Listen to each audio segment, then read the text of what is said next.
So what are you charged with? That's a really good question. I'm charged with being the head of an organized criminal group, which is in charge of recruiting girls to make TikTok videos to steal the money from the TikTok views. Recruiting girls to make TikTok videos and stealing the money. So it's really a financial crime? It looks that way, and it's very interesting because the girls who they've identified to add to the file are saying that we're not victims of anything and this isn't true. But the state believes it's true, and the state thinks that I, as a 35-year-old man, woke up. I was already extremely financially successful. I was already a father. I was already very well known. I had no financial motivation. I have no criminal record. It's not my personality profile, but I woke up at the age of 35 and decided to make girls do TikTok to enrich myself with the pennies that I would earn from TikTok views. So in the United States, I think the belief is that you were charged with human trafficking. Yeah, that's human trafficking because what you do is you force a girl to work against her will for financial gain. That's human trafficking. And their justification for this is that girls do TikTok. Some girls I know who they found who say they're not victims have TikTok accounts. How do you force someone to do TikTok videos? I guess the prosecutor is going to have to explain that, isn't he? It's a very interesting scenario I'm in, and I'm inside of Romania, so I have to show a degree of respect to the Romanian judicial system. And I have to show a degree of respect to the situation I'm in. But the overall charge is that there's an organized criminal group. There's a group of us. I'm the head of it. My brother is below me. And we use the lover boy method to convince women to do TikTok videos to make money so that we can steal the TikTok money. So there's just to be clear, you are not accused of pandering, of pimping, of forcing women to have sex with anybody. No, not forcing them to have sex, not restraining their movement, not stopping them from living a full life, but the fact that we are somehow convincing them to have TikTok. Very interesting. I don't think... But there's no actual... I'm asking you this because I do think it's a widespread belief that you were accused of pimping. Yeah, no, that's nothing to do with any of this case. Absolutely nothing. And it's kind of scary because the crime in itself of human trafficking is a unique one because they can ignore the statement of the victim. So the girls have come forward and said, this is insane. You've just picked us because we're near Andrew and we're his friends. But the whole idea of the crime is they can say that she's brainwashed, right? She's under duress. So you can ignore her statement. State says she's a victim regardless of the fact that she says she's not a victim. So it's very interesting because the difference between sex and rape is consent, right? Right. But they remove all of that. They're like, nope, you're a victim. No matter what you say, we're deciding you're a victim. And they've chosen them. And of course, these girls do nothing pornographic. They've never had sex with anyone, nothing to do with that. So they've picked TikTok.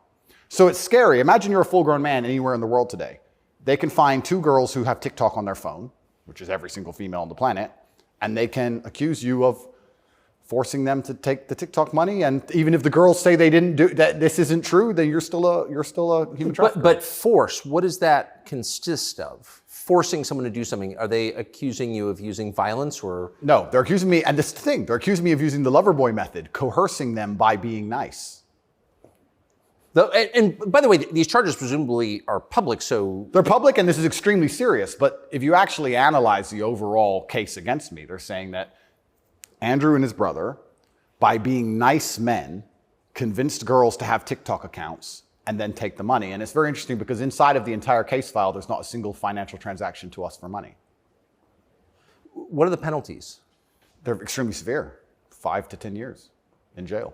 And I've already served, coming up now, 7 months in a form of jail. They can only hold you are essentially incarcerated right now. Absolutely, I'm on house arrest. And that counts as jail. You can only be held 6 months without charge. I was initially picked up, thrown in a cell without charge. And I think the intention of the entire investigation at that point was to find the crime because they had very, very weak evidence. They contacted 2,000 people who know me or knew me. They tried very hard to convince some female somewhere to come forward and say something bad about me. The media machine, which works hands in hands with the justice machine, as you know very well, did exactly that. In fact, they offered bribes effectively. They'd call up ex-girlfriends and say, if you have anything bad to say about Andrew, we can pay you $50,000 for the story. And they tried very hard. They didn't find any evidence of anything. They then released me on house arrest, and then 2 days before the legal limit in which they had to drop everything, they charged me with whatever they had from the beginning, which is very little. And now we have to wait for the Romanian judicial system to analyze the file and God willing, throw it away. How long did you spend in jail? I was in jail for 92 days in a Romanian jail cell. What was that like? It was certainly an interesting experience. I won't lie and say it was easy. It was certainly very difficult. The uncertainty of it. It's a very uncertain situation to be picked up on just before New Year's Eve and thrown in a cell without charge. And I'm asking different prison guards and different prisoners, how long am I going to be here? One prisoner's like, I've been here 2 years. I was like, have you been charged? He goes, yeah, but I haven't gone to court yet. Like, everyone's been there for years. I thought I was going to be there for years. And it certainly takes a mental toll on you. And I think jail is a different experience when you know you're innocent. There was a guy in there for murder. He's like, yeah, I murdered someone, I'm in jail. You can your soul and your mind can accept the punishment for a crime. But when you've actually done nothing wrong, I think jail is a lot harder. Did you know why you were there? Not initially. So for about the first 2 weeks, I never actually got told in English what I was accused of because I was arrested on December 29th. There's New Year's. What were the circumstances of that? Yeah, December 29th, 5 a.m., the armed guards ran in this house. They spent all day searching the entire house. They're very interested in electronics, as most federal agencies are. And then they took me that evening and said, we're going to go and put you in jail for 24 hours. And after 24 hours, you see a judge, and the judge will decide if you stay in jail. And the judge decided I should stay in jail. What did you do? I mean, who'd you call? I had a lawyer, and my lawyer came and he said, we need to analyze the case file. We need to see what they have against you. You're being accused of human trafficking. I was like, human trafficking? That's insane. Who? When? What? I went to jail, and then I was given all this paper in Romanian. I don't speak Romanian, although I live here. And then I was waiting for the translation. So I think it's about 2 weeks before I finally got the papers in English to understand why I was in a jail cell. And then I really understood how insane the accusations were. What is human trafficking? Yeah, so the overall, my understanding of it, they're saying that human trafficking is when you convince a woman to do something she doesn't want to do for financial gain. And there's different methods you can do that. You can do that through force, and you can also do that through emotional coercion. I think most people, just speaking from the American perspective, most people believe that human trafficking is effectively slavery, selling human beings. That's what I believe as well, absolutely. And this is the thing that's so interesting. When you finally end up the enemy of the matrix, and they use the legal system as a weapon to punish you for having an opinion, you realize how subjective the law is, right? Because it can be a weapon. When you have something subjective, you can just pick and choose. So if they sit and say, human trafficking is a woman doing something for financial gain against her will via emotional coercion. Well, he knows these two girls, they have TikTok accounts. Emotional coercion? Convincing her. That's what I'm accused of, because they have no proof of me doing anything wrong. So they said, he's convinced these girls to do TikTok for money. The girls have said this is not true, and the state is denying their statement, saying, no, you're brainwashed, it is true. And I went to jail. So how is the state, so the state is trying to coerce the women, so how is the state not committing human trafficking by the same definition? Well, absolutely, it's very interesting. It's very interesting that you can sit someone down and tell them they're a victim when they say they're not a victim. You're a victim of being coerced, and we're going to try to coerce you into conceding you were coerced. Exactly. It's a very interesting scenario. And okay. Yeah, and it's a very interesting scenario. And it's up until this point, no judge has looked at the evidence of the case. So up until this point, I've been to court a bunch of times. But the only reason I was in court was to discuss my preventative detention. So under Romanian law, if you being free can impede the investigation, you should stay in jail. So the judge agreed that, yeah, maybe if he's free, he can damage this investigation because they're trying very hard to get something on this guy. So I've done a bunch of jail time. And now it just begins. The judge is going to look at the case. And like I said, God willing, I still have enough faith in the Romanian judicial system that she's going to look at this and go, this is not a crime.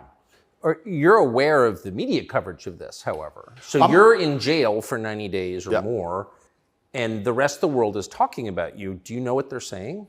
They're saying very heinous things, and I would hate to come across as a conspiracy theorist, Tucker, but I kind of have a feeling that this might be something to do with my influence and an attempt to slander my name. Perhaps I'm crazy. But the fact that they chose such a heinous crime, and they reported it so heavily, and they won't shut up and keep repeating basically a slander attack day after day after day. Also considering the fact that other people who genuinely commit heinous crimes have far more favorable press coverage. I don't want you to think I'm a conspiracy theorist. Please, Tucker, I would hate for you to come here and call me crazy. Yeah. But something very strange about it, and I think when Jeffrey Epstein's friends call you immoral? Yeah.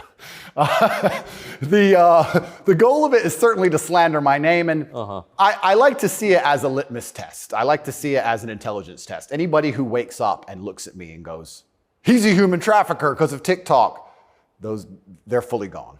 So, but from the West, just to defend the average news consumer in the West. Sure. Andrew Tate, kind of an outlaw. Yep. Lives in some palace in Romania, wherever that is. Yep. And Romania sounds like the kind of place where human trafficking is like the main industry. A lot of it happens here. That's what's so crazy about it, right? What's so crazy is if they really wanted to find a human trafficker, I think they could probably do it quite easily. But they managed to get me. That's certainly the perception. But it's one of those charges that kind of sells itself. Oh, absolutely. And it doesn't matter if you're found guilty or not, right? You're a human trafficker forever. And but I do think that public consciousness is changing. I think with things like there's been some very large court cases recently involving some very famous people in which women were caught lying, trying to slander men's names for rape and these kinds of things. And I don't think people believe it anymore. But that scares me to a degree, because I think that the typical weapon, the standardized playbook, is now failing, and I don't know what the new playbook's going to be. It's almost like better the devil you know. That you're too famous, you're too successful, we don't like you. Call him a rapist or a human trafficker, put him all over the news, slander his name, try and wreck his life. Now that nobody believes it, what's the next move? What are they going to try next? Wouldn't it just have been easier to commit like a massive financial crime and defraud people of billions, come up with like a fake cryptocurrency, call it like, I don't know, FTX, or just give a name to it. Yeah, something random. Steal billions and get your parents involved and buy a bunch of real estate in the Bahamas, and then like you'd be sort of a hero, right? Oh, absolutely. And I would have certainly made a lot more money than TikTok, because I don't think TikTok even pays you for views. And if it certainly does, I never got a single transaction from it. So it's a very interesting scenario. But if I was accused of a financial crime, my name would not be slandered. So of course not. You have the presumption of innocence. So just back to the jail thing. So you're in with your brother. At the beginning, I was not, but towards the end, I was, yeah. What did you do all day?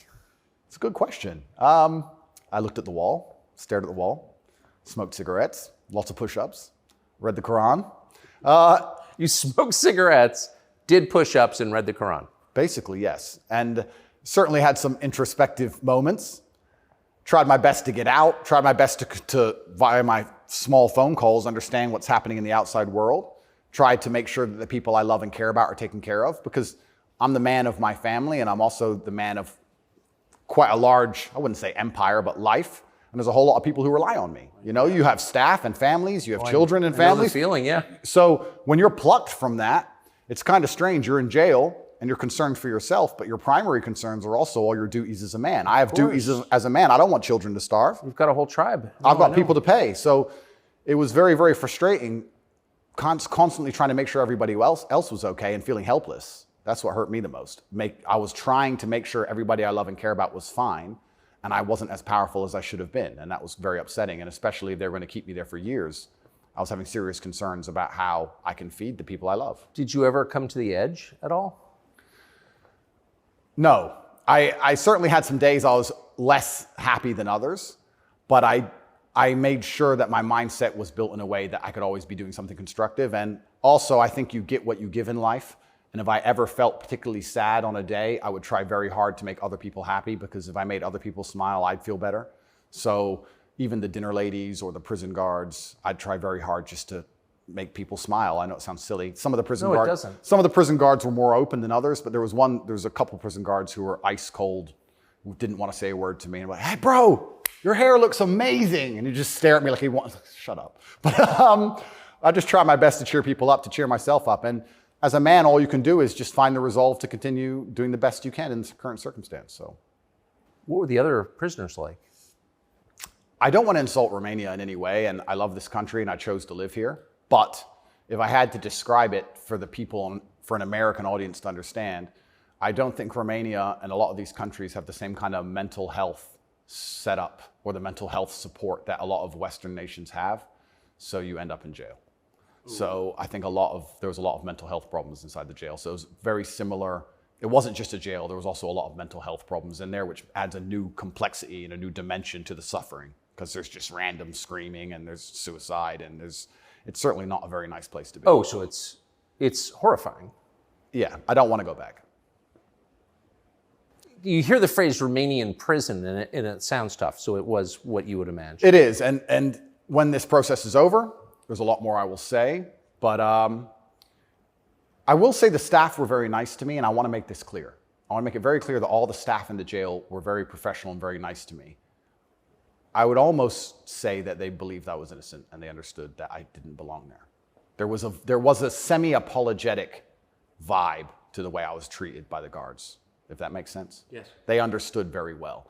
I don't think anybody, like I said, with a functioning brain believes that me at the age of 35 decided to steal TikTok money and ruin my entire life without financial motivation to girls who say they're not victims of anything. I don't think anybody with a brain. Well, the fact that you're not accused of a sex crime or of violence, which I think most people don't really understand. Yep. And they can look it up. Yep. I mean, but you're not actually accused of Correct. rape, Correct. selling anyone, Correct.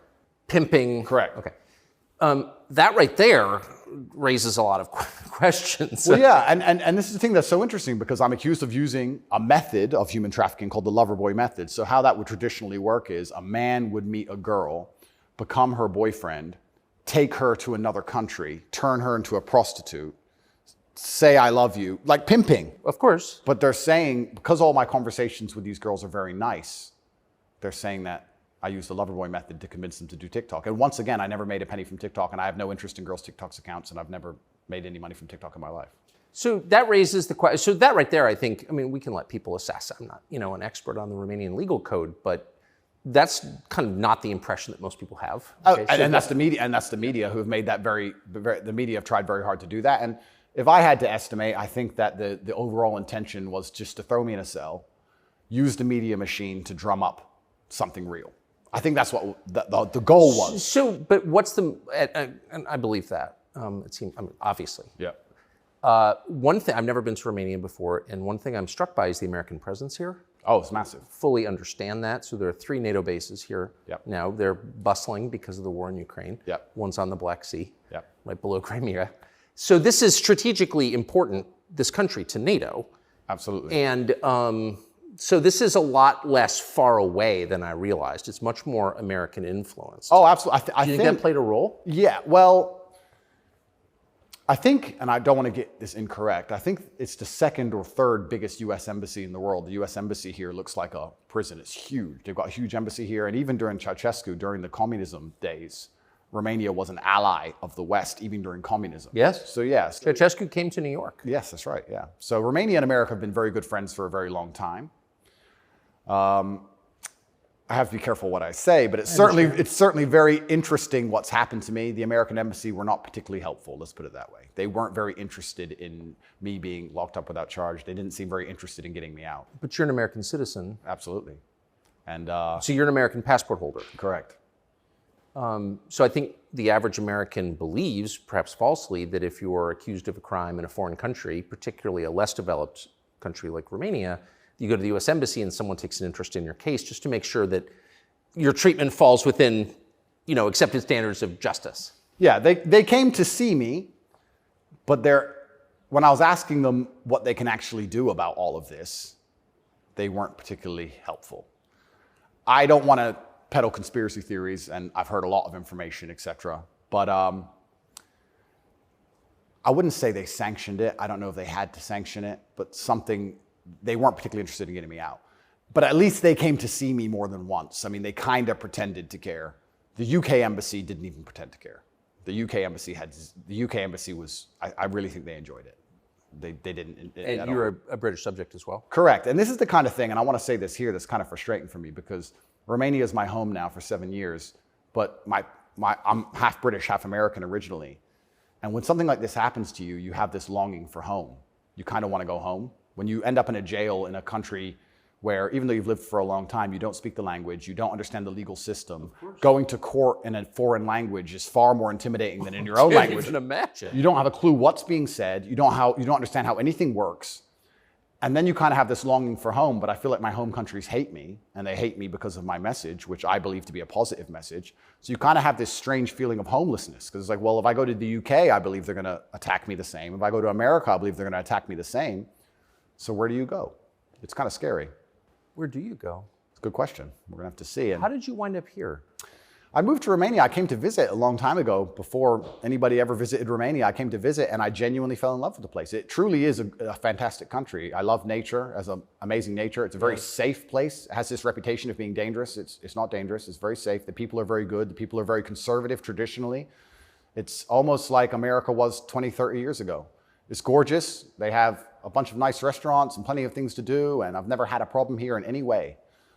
Never had any issue with the law or with the other side, criminals, nothing, until this came out of nowhere. So it's been very strange. So what is it about your message, do you think, that infuriates certain people?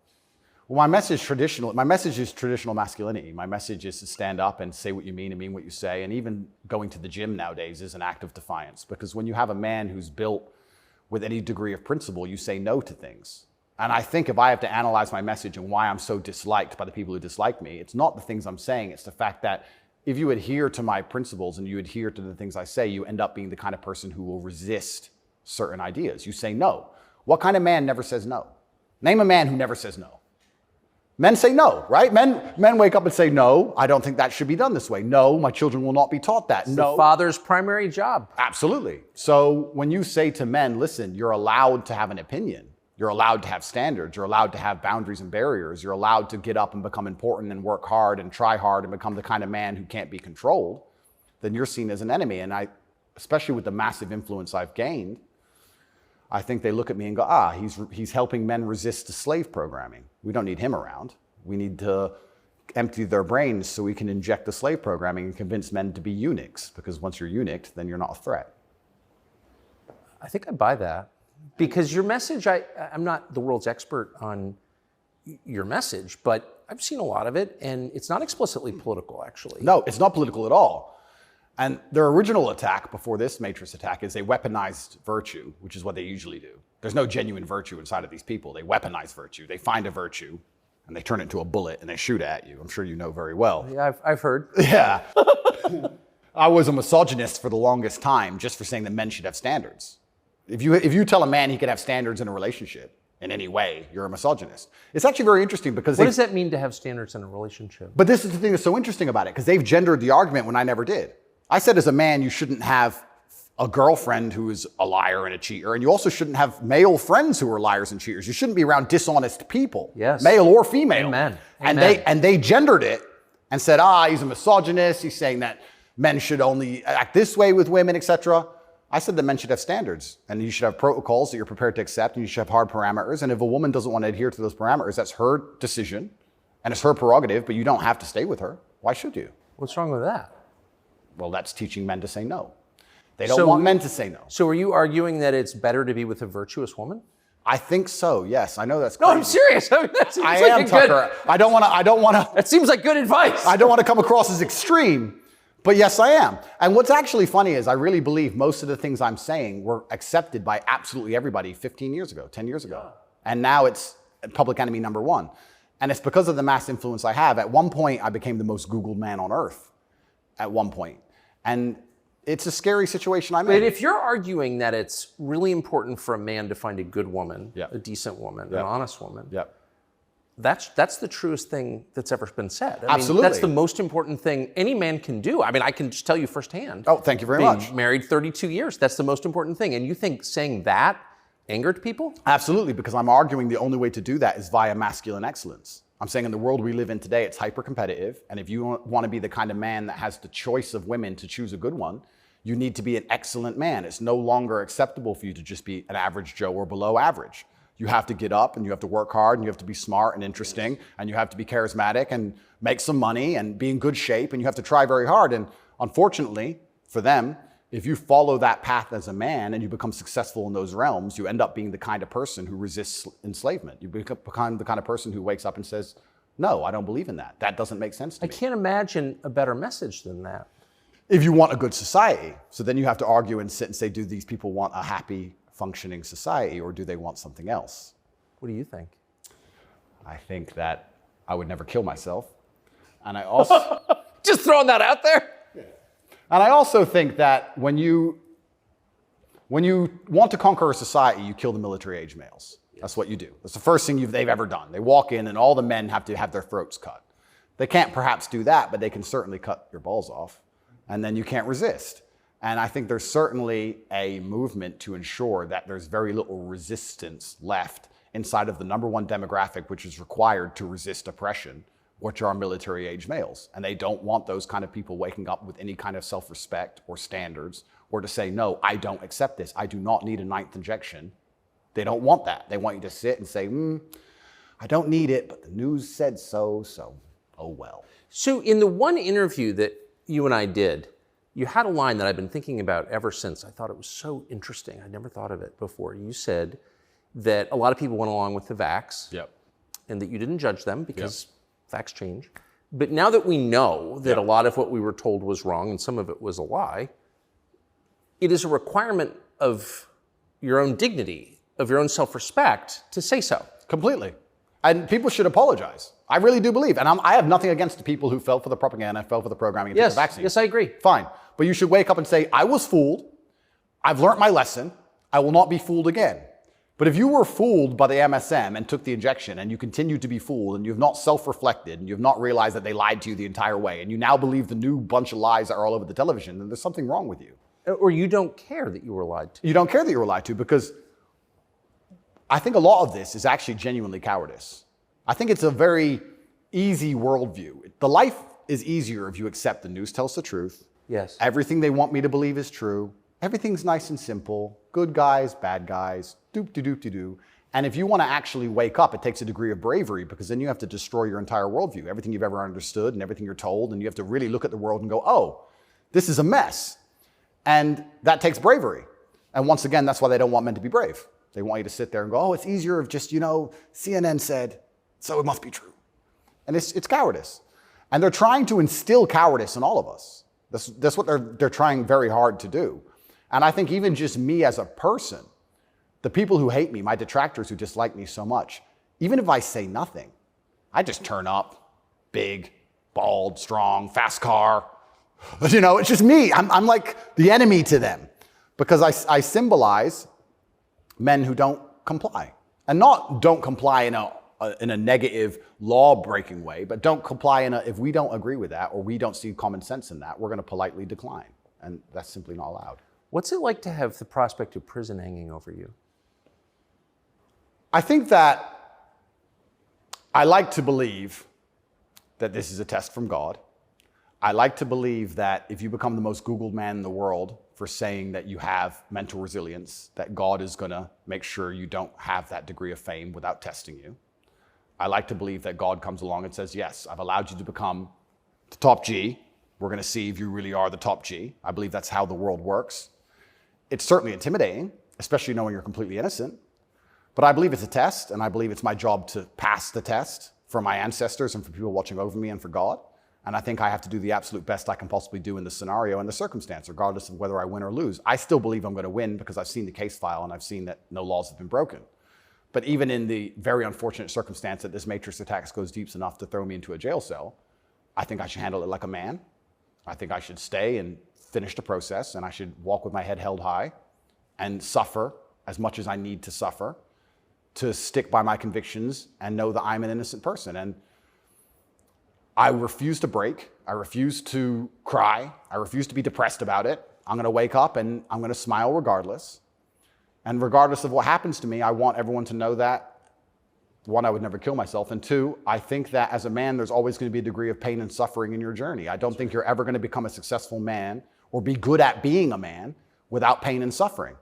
And there's many times in my life where something terrible happened to me, and at the time, if I could change it, I would have. But retrospectively, you kind of look back and go, you know what, that was formulative for me. That's right. That is what God decided I needed to become who I became. So all of the pain and all the suffering I've ever gone through in my life ended up, in the end, building me into the person I am, and I'm proud of who I am. So if God decides I need to go back to a Romanian dungeon for however many days, then all I can do is accept it and accept his plan and accept that it's going to make me a better person and so deal with it. you see the hand of God in your life?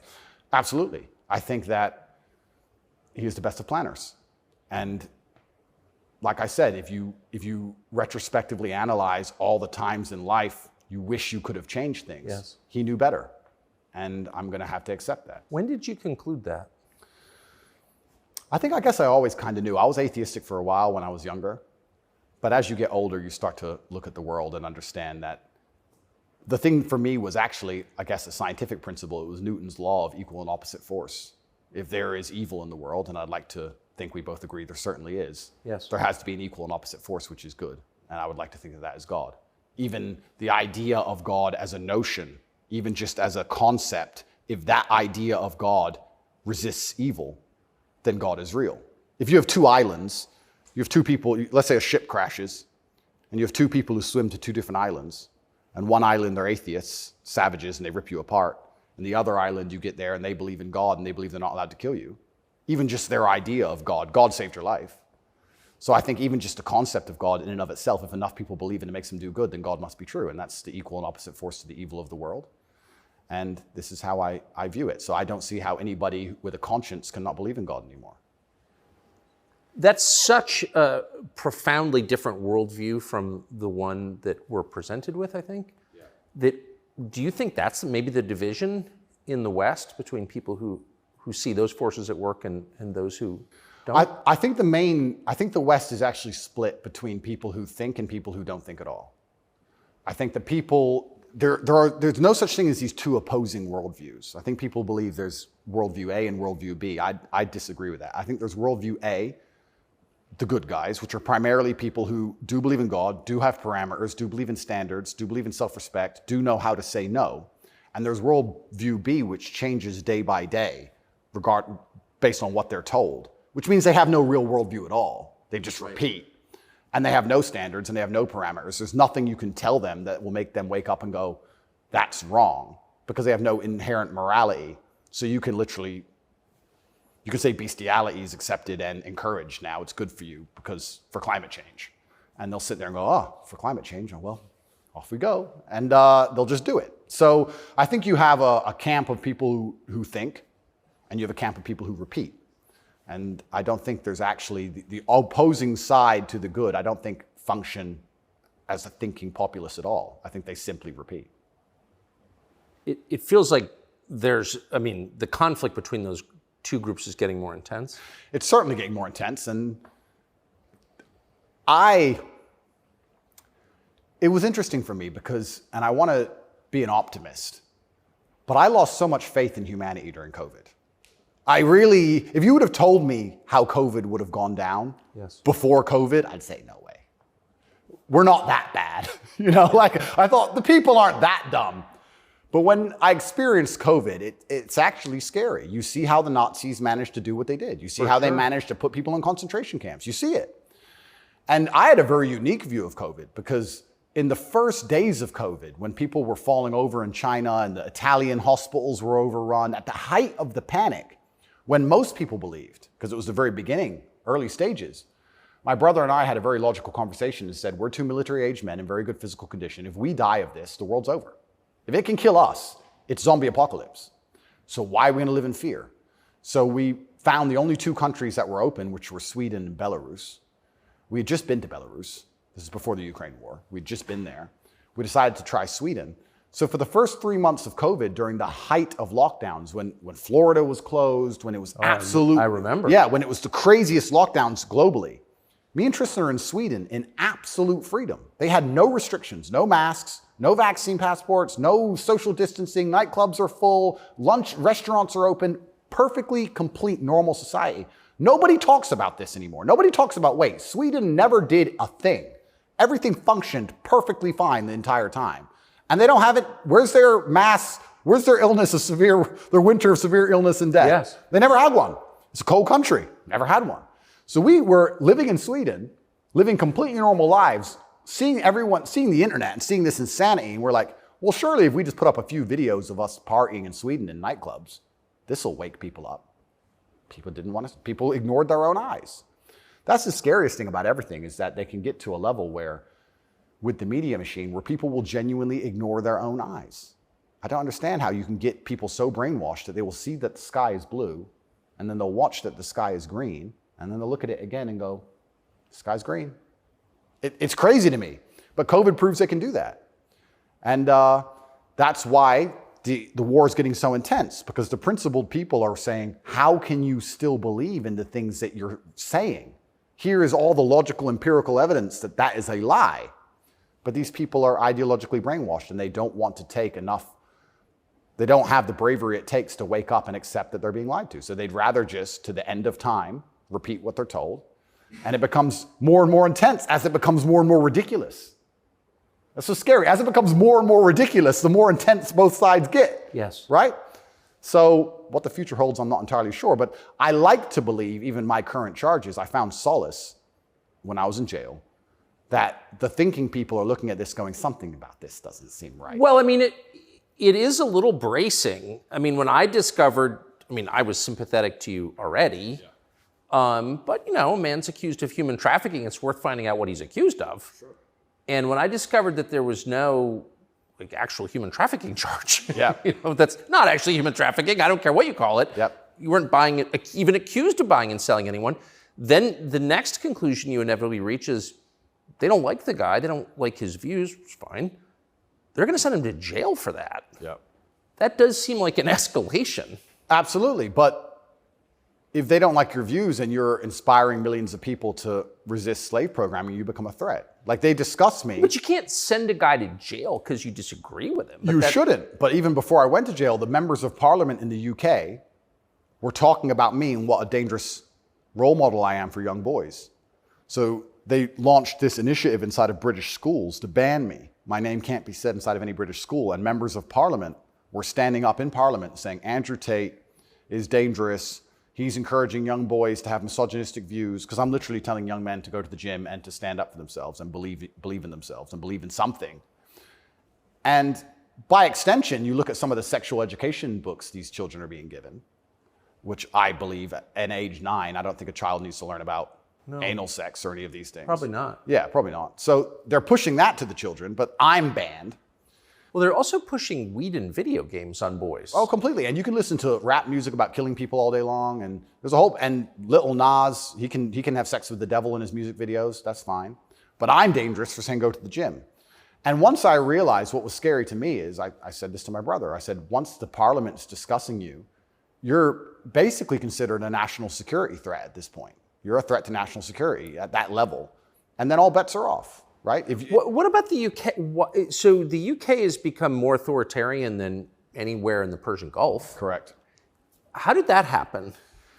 Yeah, and it's, like I said, it's very interesting because people still, the people in Camp B who don't think, a lot of them believe that the law is fair. I've had people say to me, oh yeah, what they're doing to you is garbage. Well, you need a lawyer. So yeah, I do need a lawyer, and I do have a lawyer. Thank you. But it's not that simple. Unfortunately, the law is very subjective, and if they want to attack you with it, they're going to do a very good job of attacking you with it, and that's what the UK does. The UK have these laws which are extremely subjective, and they can use it as a weapon to basically silence anyone they decide. But or why? hurt anyone they decide.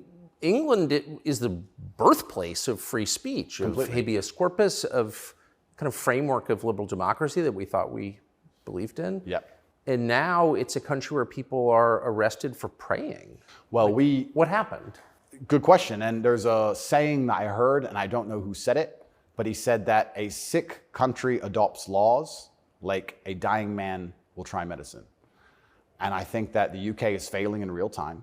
If you look at it in any metric, whether it's living standards, whether it's crime rate, any metric you can measure the success of a country by, it's fallen off the cliff. It's becoming more and more expensive to live there. The education system's gone down the pan. London is the stabbing capital of the world. You're not safe to leave your house. So their answer to this is just more and more and more laws. And unfortunately, as they do that, they're not even intelligent enough to actually attack the people who are doing genuinely bad to the world. They just make more and more authoritarian laws, and they end up using them to attack the people that the government doesn't like. And I ended up being one of them. And I think Europe in general has problems. If you look at France as we speak, I think it's on fire, isn't it? Most of it? It is. Yeah. So they have issues, and their answer, what's a government's solution to anything? Law. What can a government do? No matter what. But they're not laws that are aimed at fixing the problem that's right in front of them. No, they're laws aimed at fixing the person who's talking about the problems. So why don't you get rid of the guy who tells everybody? Isn't that easier, Tucker? Why fix any of this? If we just shut him up, They won't know. No, but that's like responding to a heat wave by breaking your thermometer. Completely right. That's, It's like, that's the plan. insane. Plan one is to break the thermometer. We might deal with the heat wave a bit later. But Get air conditioning. No, let's break the thermometer. for now, there's too many people talking about the heat wave. So let's just break that. And then later on, maybe when we have time, we'll do something about the actual issue. It does seem like a lot of this is an effort not to talk about the real thing in Europe anyway, which is migration. Yeah. And the UK, formerly known as England, and France have both been completely changed by people from other countries. Yep. And I'm sure have added good things too. I mean, I'm not, you know, but they've changed them. And in general, they're not better countries. And like, why can't anyone admit that? But this is what's really interesting to me about what's happening, because we're talking about masculinity and men who say no and men who stand up. But there has to be balance, right? Yeah. Everywhere in the world, there has to be power balances. If there's not a balance in power, there's going to be a vacuum, and that's going to be filled. If you neuter the native population of men, if you destroy their mentality to resist, if you tell them that every single thing about them masculine is wrong, and you basically feminize and eunuchate them, turn them into eunuchs, and then you import high testosterone men from the third world who don't believe any of this garbage, who grew up in a society where they understand the only way to succeed is to be a fearsome predator to a degree. What do you think is going to happen? Like, who's supposed to protect the sanctity of these nations and these settlements and these towns and villages? The police? No. In general, I would argue that it's the masculine essence that can be detected by the people who arrive. I guarantee if you were to put a bunch of these migrants in Sarajevo or Moscow, they'd behave themselves. But yeah. I have a feeling they'd just look around and go, not today. But when you neuter the native populace, then it's like, well, there's a power vacuum. And when there's a power vacuum, what do we expect to happen? So that's what's so... What are the French going to do about it? What's your average Englishman going to do about it? Nothing. And that's the thing. And that makes you wonder, is this purposeful? Like, why these two actions of neutering the native populace and importing these high testosterone third worlders are so at odds with each other. Is this purposeful? I'm not sure, but has anyone considered this? So yeah, it's interesting because you talk about these are huge and intentional trends, and I mean they're historically transformative trends. They're a big deal. And so they're probably not happening by accident, right? There's got to be some intent. How could there not be? That's right. And how do they expect all of this to end? And this is exactly what's happening with migration. The problem with migration specifically is that there's no native masculine populace to enforce any degree of culture or boundary or parameter. And like I said, I would argue the point, and I've been to Sarajevo and I've been to Moscow, I've been to these places and I've seen there's a whole bunch of migration and everybody seems to just behave a little bit differently. And I think that's because people understand. That men live here? That men live here. Yeah. If you turn up in someone's house and their house is pristine, you're probably going to take your cup and you're going to go put it in the kitchen. But if you turn up in somebody's house and it's a fucking mess and nobody respects the house and nobody cares and the man is drugged out of his mind, half asleep on the couch, what are you going to do with your cup? You're going to leave it there. You don't give a shit. If you turn up to the Western world and look at it. Then you're going to hit on his wife. Absolutely. So what do we expect to happen in these scenarios, right? And it is purposeful and it is scary that even me just telling men to go to the gym is seen as an act of defiance to the point where I have to be punished. I must go to jail. I must be silenced. Thermometer must be broken. If at the end of all of this, no matter what happens, do you plan to stay in Romania? I love Romania. I love this country. And if I am found not guilty, I will stay in Romania, yeah. I will still stay here. I don't believe in running away. I also believe, and perhaps this is... Yeah, I didn't even want to ask you that because you've got a legal case pending, but I mean, presumably you're rich enough to run away when you haven't. Correct. I'm not going anywhere. I think if I was anywhere in the Western world, this would have happened to me. I don't think this is Romania's fault. Let's put it that way. I don't think this is Romania's fault. I think if I resided in Switzerland or France or Italy, the same thing would have happened. Yeah. From knowing what I know. I think it was going to happen to me regardless. And I think I do have a large amount of sympathy, especially amongst the Romanian population. I get thousands of messages a day from Romanians apologizing to me. Yeah. I think the people here actually like me. My waiter at lunch yesterday is one of them. He wanted you to know, yeah. Oh, amazing. This is what I mean. Everyone understands what's happening. My problem is not with Romania. I don't hold any personal grudges against Romania. I think that this Matrix attack was going to come to me. Basically. What is the Matrix? Good question.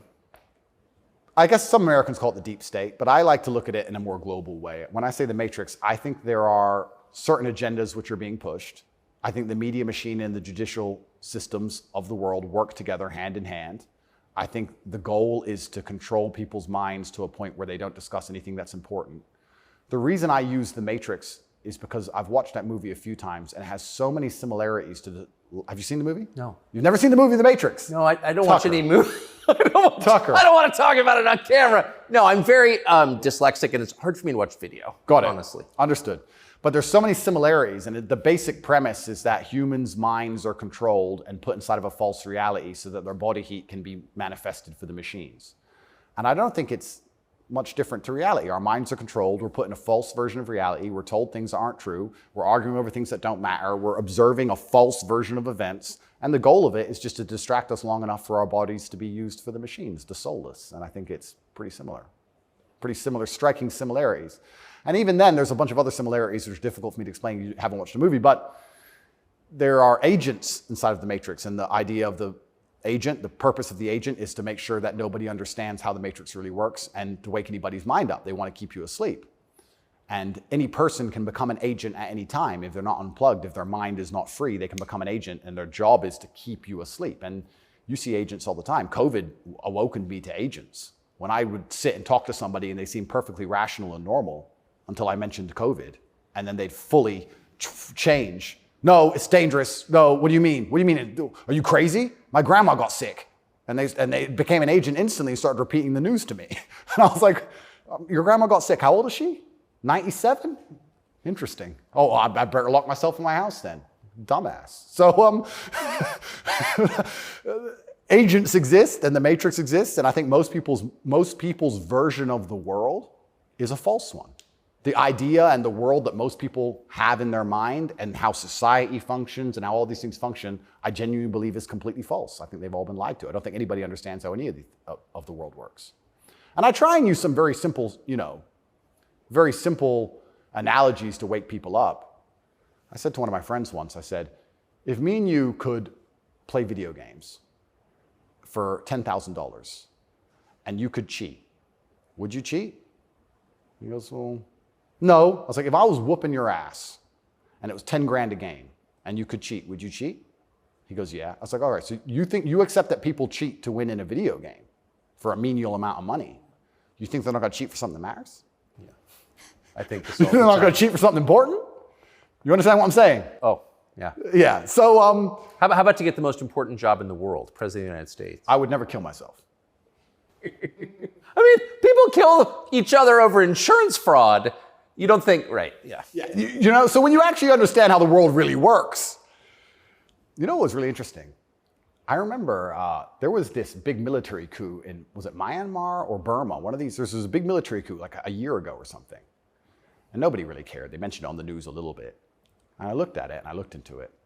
And they were talking about how the two political parties were almost 50-50. And then in the 90s, something changed. And now one political party just smokes the other one. And the military took over to restore democracy and all this stuff. It was very interesting, the voting machines they used. Really interesting, something to look into. A lot of countries like that. Philippines, also true. Why do you think support for the war in Ukraine, support for Ukraine's side in the war against Russia, support for a war against Russia in the West, is kind of the bottom line issue for the people who run the US government and for the American media? Why? I mean, I guess you could argue about it, but there isn't an argument about it in the United States. There's a position, and anyone who doesn't hold it is attacked and punished. Why? Why is that so important? Well, the first thing I think we should all do is I think we should all give Putin credit for curing COVID, right? Because when his invasion happened, COVID went away. So I thought about that. Think about it. It's almost to the day. So we have to give him some credit at least for doing that. He may be the bad guy of the world, but at least he cured COVID for everybody, nearly instantly. Fair. Thank you, President Putin. Yeah, I, up until this point, never really commented too heavily on politics. Yes. But I understand very well, I like to believe what's happening with Ukraine and Russia. And what I will say to the people who are watching this at home is that if you are naive enough to believe that there are good guys and bad guys in wars, and it's as simple as good and bad, and that the bad guys are crazy and the good guys want freedom, then you need to do a little bit more investigation into what's really happening. And when you look at the vested interest of any country or any person. Can I just ask you to pause and just comment? That's the truest thing, what you just said. That is and anyone who doesn't understand that should shut the fuck up. And I mean it, having seen war. Anyone who's telling you that it's Churchill versus Hitler is an idiot. Well, I'll give you an example. When my father was still alive, Excuse me. Yeah, no, it's true. When my father was still alive, my father died 6 or 7 years ago. I was a lot younger. The war in Afghanistan was going on. He died 6 or 7 years ago. How old was he? 56. Oh gosh. Yeah, he died. But the war in Afghanistan was going on. And I remember asking my dad, saying, why do the Taliban even fight and resist the American war machine? They don't stand a chance. Like, why are these terrorists even fighting against the American war machine? And my dad said, they're fighting for their way of life. They want their wife, and they want their children, and they want their society and their language, and they don't want pride flags, and they don't want American bullshit, and they don't want to be told what to do. And they're fighting to be a culture and be a people which is independent in and of itself. Like, they're not the bad guys you think they are. They're people who are like, why are you here? What do you want? We don't agree with that. That's against our holy book. Fuck off. Right? So even there's no such thing as good and bad in any war. And people. Who is your father? My father was a chess master. He worked for the CIA when he was a linguist for the CIA, and then he was American. He was discharged, and for a story I won't tell, but he was a chess master, and it's very interesting. I encourage people to look at his Twitter. He still has Twitter at Tate Terrific, and everything he was talking about 11 years ago is so important now. 11 years ago, no one cared about.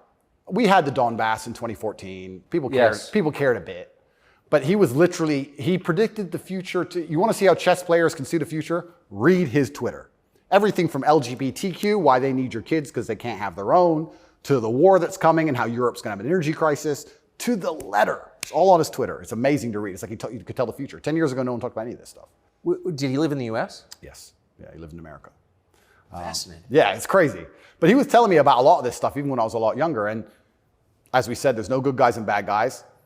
But when you have a vested interest in something, I think that people are relatively simple. You're talking about why the American government has such a vested interest in this war. Which is not good for America. Which is not good for America. So we can say it's for money or we can say it's for power. What else would it be for? Is it really for freedom and democracy? Well, I think that's already been destroyed by Zelensky, hasn't it? So yes. What is it for if it's not for money and power? And then you say, well, who's the money and the power going to? These are logical conversations. It's a very logical thought process. I agree. Wouldn't it be interesting to say, okay, I woke up, I'm an American. I would never kill myself. I woke up, I'm an American. Why does America care? Well, I guess it's for money or power. There's no other reason. Okay, well, America wants to be a rich, powerful country. That's fine. Is the money and power going to America, or is it going to a select few individuals? Are those select individuals interested in me and my life? Do they care about benefiting me? Do I need to support the power grab of these select few individuals? Is that going to be a smart move for me to make, for me to have the best possible human experience? This is a very logical thought process. Yes. People don't seem to think anymore. They believe that there's a good guy and there's a bad guy, and one team's completely good and one team's completely bad. One team's crazy. They often use the word crazy because to be completely bad, you have to be crazy, right? So you're crazy. He's crazy just for no reason. Reasonless. It's insanity. I don't know if you saw Lukashenko with the BBC. Did you ever see that interview? No. Oh, brother. Please watch it. The way he destroys the BBC. I thought I did the best job, but I take second place. Amazing, amazing. But yeah, and you just have to be critically thinking. And then after you're critically thinking, you have to be brave enough. And this is the real pandemic of the world, is cowardice. You have to be brave enough to look around you and realize, everything was a trick. Everything was a lie. But why not be a coward? I mean, it's just a lot easier, right? Well, it used to be. This is the thing that's interesting. I would actually argue in the 1950s and 60s, if you were to agree with every single narrative and obey every single law and do exactly what you were supposed to do and pay your taxes, etc., you'd at least get a wife who respected you. You'd at least have children who could go to school without being indoctrinated to a degree. Yeah. You could have a nice house. You could have a pickup truck. You could have a pretty good life if you just followed the rules. Yes. I don't think that's true anymore. I think that if you are a man especially, and this is what I talk about masculine issues. If you're a man who is born and you decide to do exactly as you're told, you're going to end up depressed, in debt, working a job that you hate, with a wife who doesn't respect you, with kids who don't listen to you, in a house you don't own, until she leaves you, and then you contemplate suicide a while, and maybe you might find some purpose towards the end, enough to survive and pay your taxes, and then you're gone. I don't think a man who just follows the programming is going to find any happiness. But they don't care. Why would they? They have no interest in masculine happiness. This is another thing that's very interesting. They talk about men's mental health all the time, especially in the UK. I'm not sure about America, but in the UK, they have this big drive for men's mental health, saying that men commit more suicides. A lot more. A lot more. Because it's hard to be a man. We commit more suicides, we're more depressed, we have all these mental health problems. I come along, I genuinely get thousands of emails a day saying I'm helping men's mental health, but no.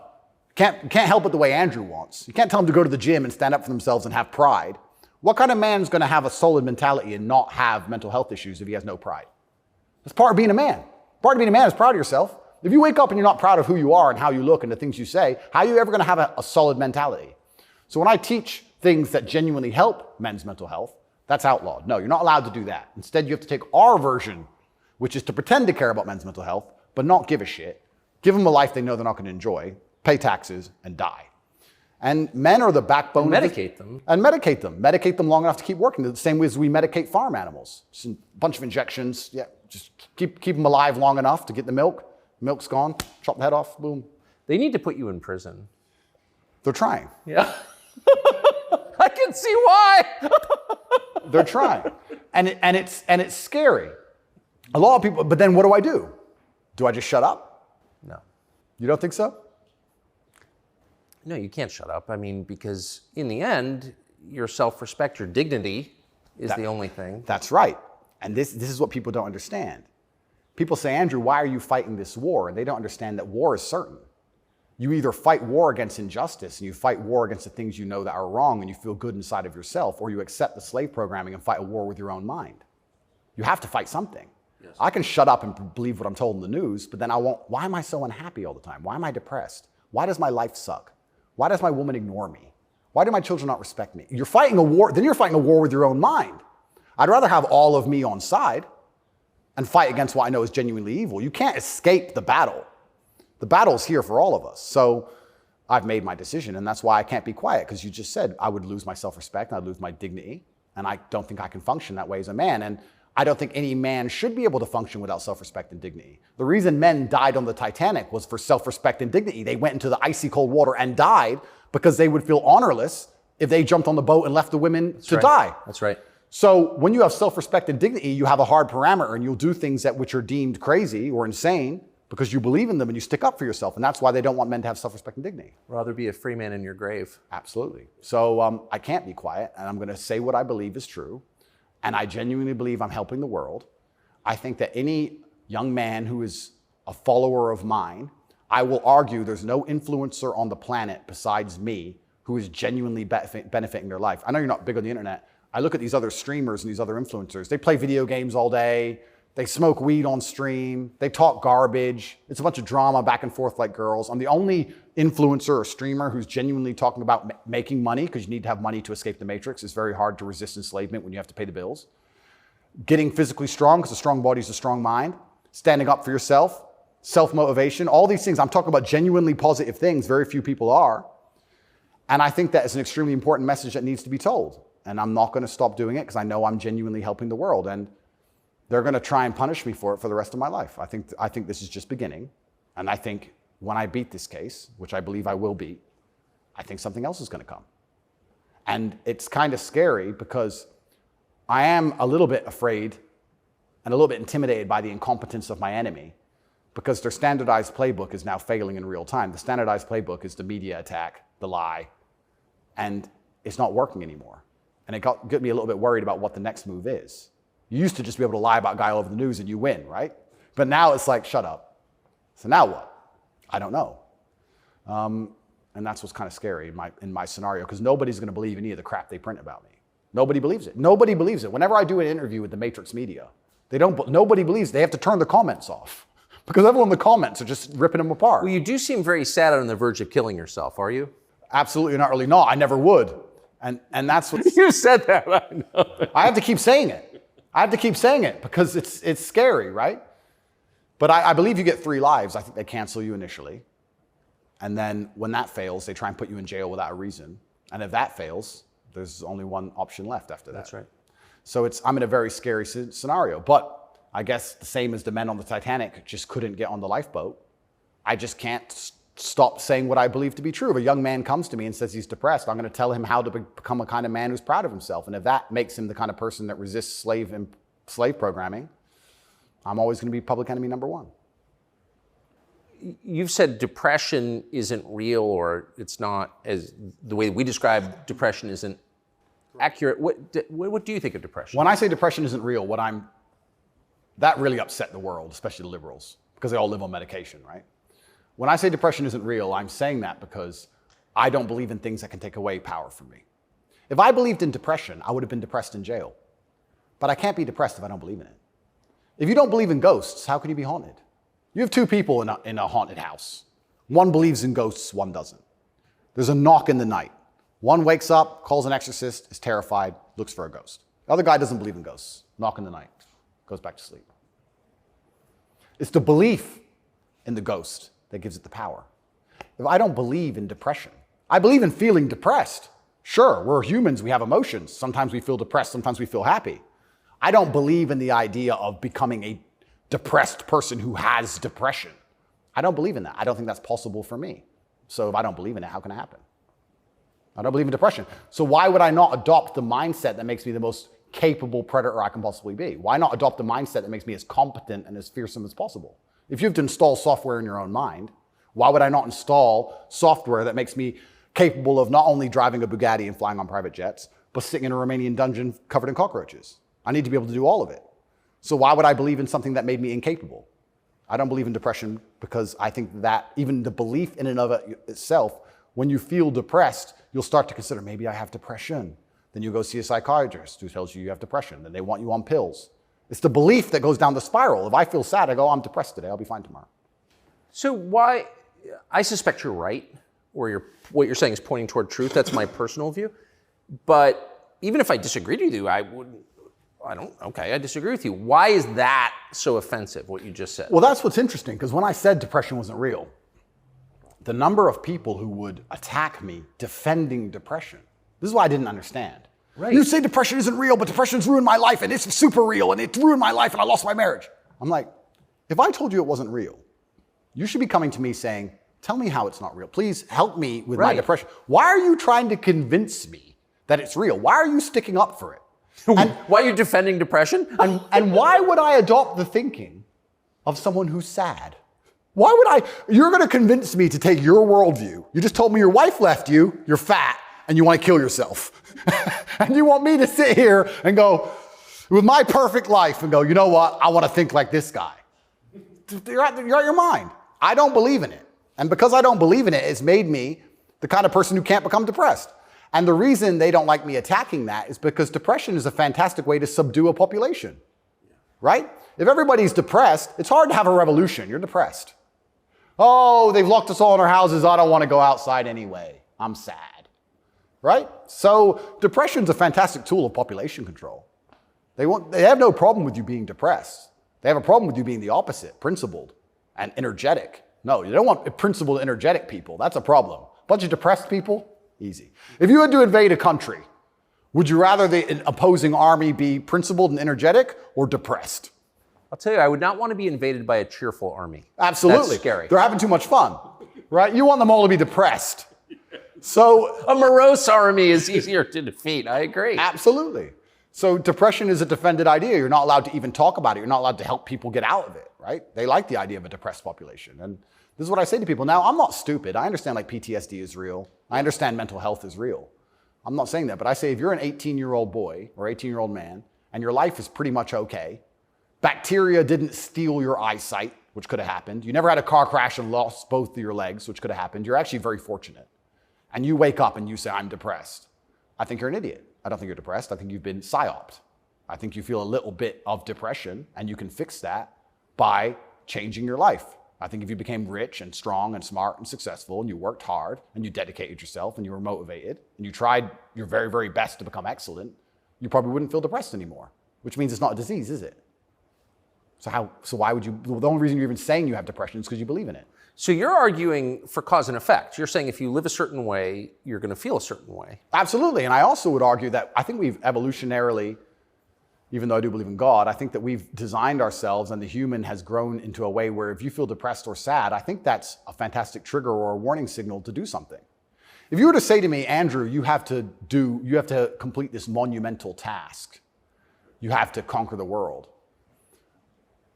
I would say, okay, but I need a emotional motivation to do that. I need to be unhappy having not completed the task.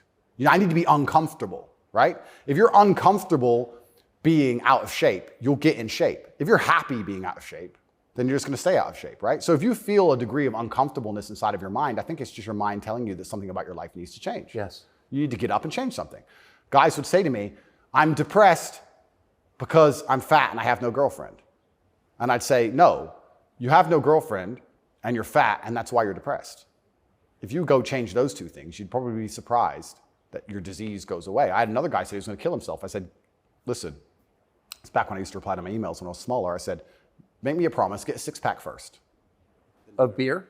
I said, get a six-pack first, get in fantastic shape, and then do whatever you want. Didn't want to kill himself once he was in fantastic shape. So he did it? Yeah. I have the before and after. I'll put them on Twitter. Kind of interesting that, isn't it? So how are we going to say we have this disease, which is cause and effect?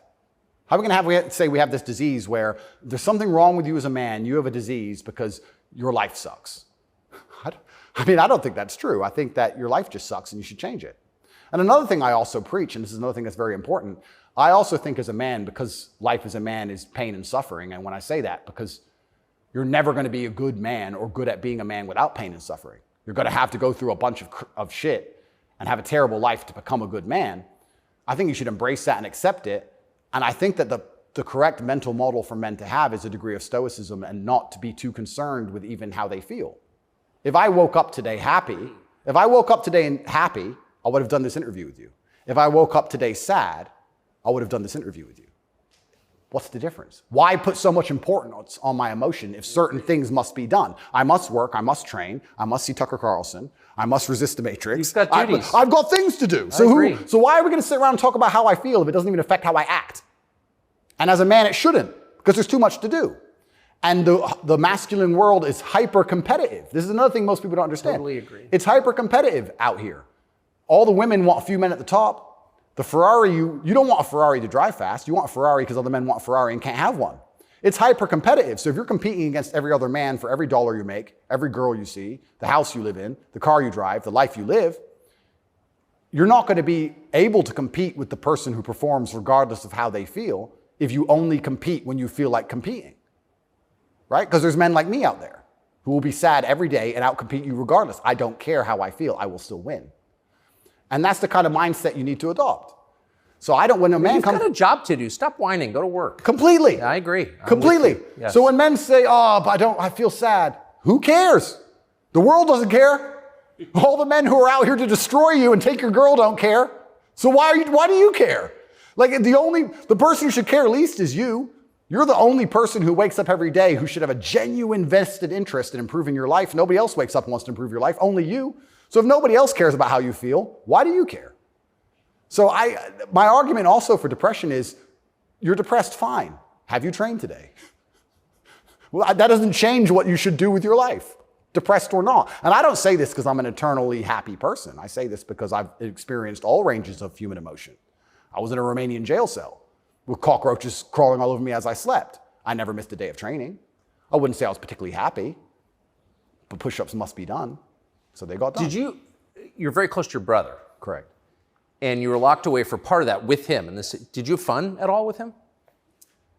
Yes. I do think there's something inside of men, whereas if you're with your boys or you're with your group of men, there's something inside of us. Totally. And it allows you to make the absolute best of the worst situations. Maybe that's an evolution from war. You know, all the Yes. men went to war and you saw all this pain and suffering and you saw heads, people decapitated and you're injured, but then you sit around the campfire and you're laughing. You're laughing. That's right. It's something inside of us. It's like a coping mechanism when you're around men. So when me and him were together, no matter how bad the scenario or no matter what they tried to do to us, part of us would just look at each other like, cigarette?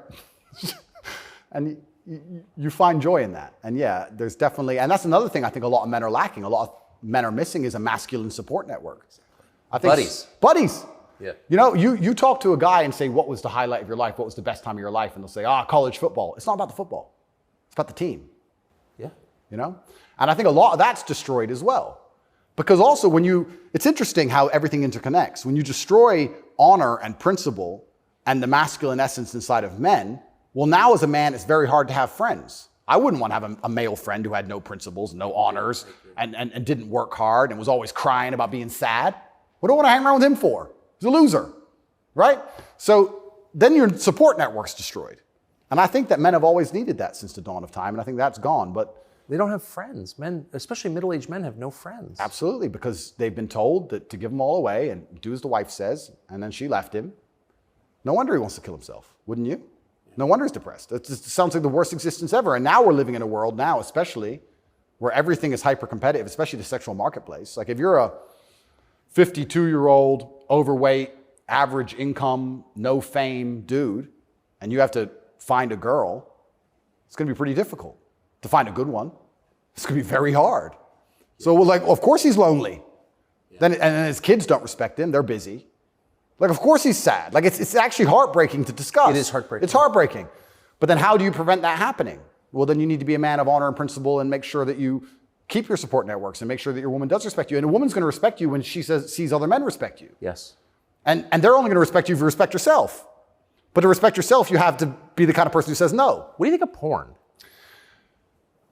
There's been some statistics, there's been some studies done. Most men or less men are having sex than ever before. I've seen that. Yeah, and what that's is that? Well, that's an extension of the fact that masculine virtue is being destroyed. That's the thing that's interesting about all these things. They psyop, especially men, they say, listen, women want a feminist man.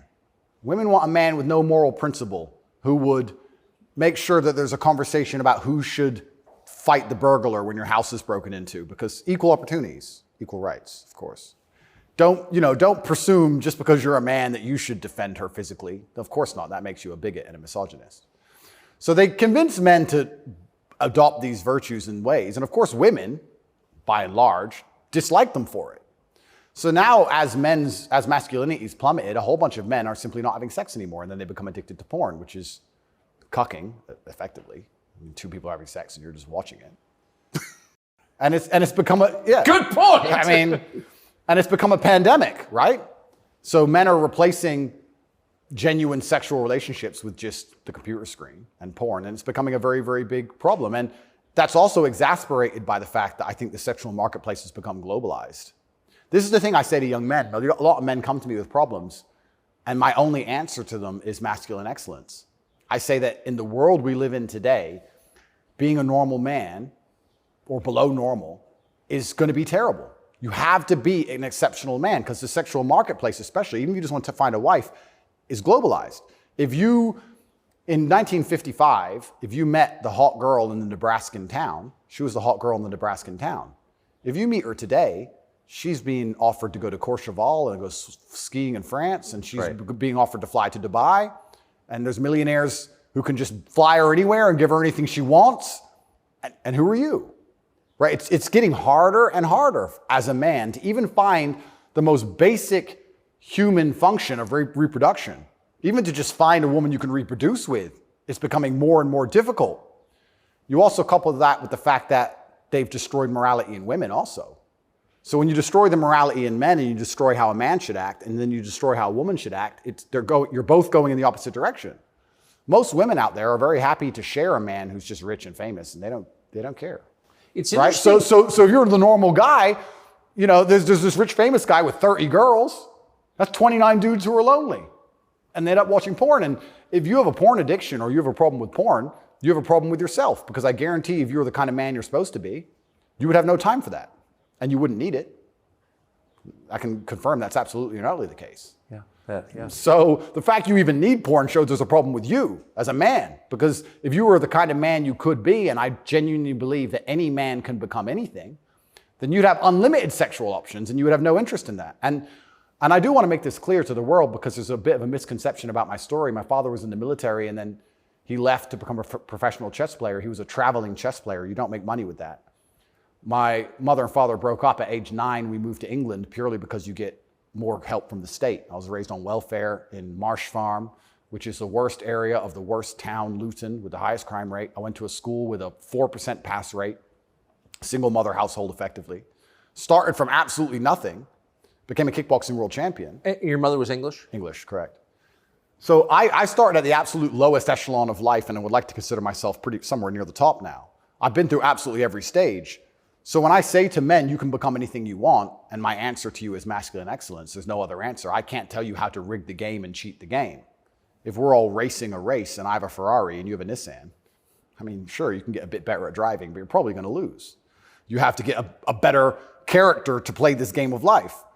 So that's why I preach masculine excellence, because for many of the world's problems today, porn, sexual access, being respected by your peers, making sure that your wife's going to stay with you after the children are born for a very long time, that's right, being happy, anything, it all comes down to who you are as a man. The only answer is masculine excellence. There's nothing you can do besides hard work, accept the trauma and pain and suffering, and work harder than everyone else around you worked. And that's why porn's a problem. So I will genuinely say to any man out there who finds himself loading up that website, go take a look in the mirror and realize why no one wants to fuck you. Fair. No, and I said this to guys before, if you were a girl with all the choices she has, would you choose you? Think about it. And if you're honest with yourself, a lot of these guys, if they look in the mirror and go, you know what? No, I wouldn't choose me. Work out why and do something about it. Absolutely not self-accountability. This is something that's also missing. I take accountability for everything in my life. Even going to jail, although it was unfair, although it's a matrix attack, although it's garbage, it was my fault. I sat there and go, what did I do wrong? How can I learn from this? Where is my part to play in this? What did I do? Because my actions are what I have the most control over. I have self-accountability for everything. If a woman doesn't want to sleep with me, I don't sit and say, women are this way, society's that way. I just sit and say, okay, why? What can I change? So any man who's loading up porn needs to go have a long conversation in the mirror and realize that he's not desirable or as desirable as he should be or could be. I come from absolutely nothing. I'm mixed race. My father was black and my mother's white. So statistically, mixed race, single mother household, bad area. I ticked every box to end up in jail. I ended up in jail for the wrong reasons. I guess you fulfilled your destiny. Can't escape statistics. I ticked every box to be a delinquent, and I refused to be one. I absolutely not refused to be a delinquent. I said, no, that's not who I want to be. I want to be a superhero. And I know the only way to be a superhero is to, 1, suffer, like Batman did, his parents died, and 2, work hard. What does your mother think? My mother's exceptionally proud of me. She still worries because mothers worry. But even when we were in jail, she said, well, I know you're both strong, so, like, she knows she has men. She knows she has, That's pretty great. Yeah, of course. And I think that's what, I believe especially also, I think a man has a duty to his last name. I think we carry the last name. We have a duty to our last name. I am a Tate. I am my father's son. The reason my father is discussed so heavily is because of my monumental success. I keep him alive via my success. I would love to think my son does the same thing. Yes. They will talk about my son in a way where they're so interested in his life path that I must be discussed by extension, and then I live forever. So I have a duty to Tate. I have a duty to my last name. I must perform. And this is what I said to my mother on the phone. I'm a Tate. It's fine. Oh, but the conditions are bad. Yeah. That's life. And even as a man today, you're waking up, you want to load up a porn website. You should have respect for your last name, and you should sit and say, is this who I am? Is this what I do? A lot of this comes down to the things we discussed at the very beginning. Self-respect, honor, dignity. Well, you have no dignity? Well, I have too much dignity for that shit. And a lot of these men have no dignity, no self-respect, and it's all an extension. It extends of why they're never going to be who they could be, and also what they do to cope with that. And yeah, porn is a coping mechanism. What do you think of women? I think women are some of the most powerful people on the planet, firstly. A lot of the conversations we're having, most people don't understand that women are the gatekeepers. And women are the ultimate judges. Women are the ultimate judges, especially of sexual access, right? So when I say that maybe 40% of the letters I got in jail were from women, just love letters. Perfume on them and kiss marks. And the traditional masculine role is still respected and loved by so many women. If you were to ask the average woman on the street who hasn't lost her mind what she wants in a man, she would like to be financially provided for, physically protected. I love women. I think they are the most powerful and precious things on the planet. They give life. But I believe that when you love a woman, you should want to protect her and provide for her and take care of her. I don't believe you love a woman by wanting to do everything she says and cucking to her. I don't believe that because I love women, I should have no standards on what I expect in a woman. I don't think loving women is sitting there going, a woman can do whatever she wants to me and I put up with it. I don't think that's loving women at all. I think loving women is saying, I'm going to be the best man I can be. And the only way I'm going to be a good man is with a degree of standard. And I'm going to be the best man I can be for you. And when I say these things, I get attacked for being a misogynist. Because Well, how is that? I think misogynist means someone who hates women. Correct, because I have conversations with women who are, let's say I've done some podcasts with women who are very promiscuous. And I've explained to them that since the dawn of human time, in every single society across the planet, promiscuity in females has been frowned upon. Yes, that's true. It hasn't been frowned upon in men, but it has been in women. I explained In a big way. In a big way. In many parts of the world to this day, you can't get married if you're not a virgin. I'm not saying all women should be virgins. I was explaining to her that female promiscuity has always been hated. In every holy book, it's disliked. You've bought into this new think for the last 10 years, and you seem to think it's empowering. And I would argue that it's not empowering. And I sat there and had a conversation with this promiscuous woman, and I said to her that she is doing herself a disservice, and she's dishonoring herself, and she's never going to be happy or fulfilled jumping from bed to bed. And I was told that this makes me misogynistic because women are empowered and they can make whatever choices they want, and I'm insecure to believe that a woman who slept with 300 men is somehow changed mentally and her ability to bond and love a man has been affected by that. But it is. That's true. Well, unfortunately, you're going to end up in a Romanian jail cell for being a misogynist. No, I mean, I love women. And so I've seen it, and that is true what you said. The thing that's interesting is that women intrinsically understand this. Yes. Because if you see a woman dislike another woman, what's the first name she calls her? Slut. It's the first thing a girl says to a girl she doesn't like. It's the biggest insult that comes to her mind is that she's promiscuous, right? So it's interesting, but I've been called a misogynist for that. And then I've been on the internet for a long time. I've made some jokes. I've made some videos, and people don't understand satire or comedy. There's one that they keep repeating. I made a joke. Next to my bed, I had a Glock, like many people do, and then I had a knife next to my bed, and there was a comedic skit where it said, the girl caught me cheating, and she picked up the knife, and I slapped it out of her hand and said, you still love me?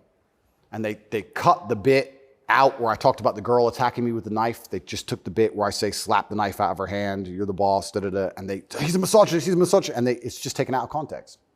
And that's another thing that's happened to me, and I am aware of this, and like I said, I take absolute self-accountability, but the way you make jokes and make videos when you get 100 views is very different than the way you would make a joke or make a video when you get millions of views. And when they're trying their best to they'll look at a 4-hour video and find 3 seconds. I'll give you an example of it, where it hurt me very recently. I did a podcast where I was discussing corruption. I discussed which country I believe is the most corrupt country in the world. They start a lot of wars. And the answer to that by the person I was discussing it with is, well, you live in Romania. Romania is corrupt. I said, Romania is corrupt, correct. But I don't think there's certainly corruption, but they don't start monumental wars which end up in millions of deaths. I would argue that their corruption, because a policeman stops me and I can bribe my way out of a parking ticket or a speeding ticket, is far less destructive. So we discussed this at length for hours. They cut out the bit where I said Romania is corrupt and showed it to the judge. That kept me in jail. Ooh. Yeah. So, and that's my problem in a nutshell. Long format content, people will find a little bit, edit it up, and try and attack me with it. And that's where this whole misogynistic things come from. It's either from me arguing with promiscuous women on podcasts designed for promiscuous women to argue their point, and I destroy them so flawlessly that I'm a bad person, or something taken out of context. And it's insane because, like I said, the amount of support I get from women is actually monumental. The amount of mothers who write to me and say that their son's doing better than ever. The amount of women who write to me and say that their boyfriend's doing better than ever. The amount of women who love me and just want to meet me. This idea that I'm hated by women is probably the biggest lie about this whole story. I don't want to brag, but I can assure the world that's absolutely not true. I had thousands of letters of support from women. In fact, there was one girl, never met her. She would play love songs from her car outside the jail. So she'd put the music on and play love songs. And I managed to tweet out via my cousin the songs I wanted to listen to. Whitesnake, Is This Love? And and she'd play them for me. Never met her. Don't know who she is. So you're in a Romanian prison cell requesting Whitesnake on the radio in the car outside. Correct. And some girl would pull up and put kind of a surreal moment. Put her speakers on full and play me my love songs for a good 3 or 4 minutes before the police would come and make her move. I got a song a day.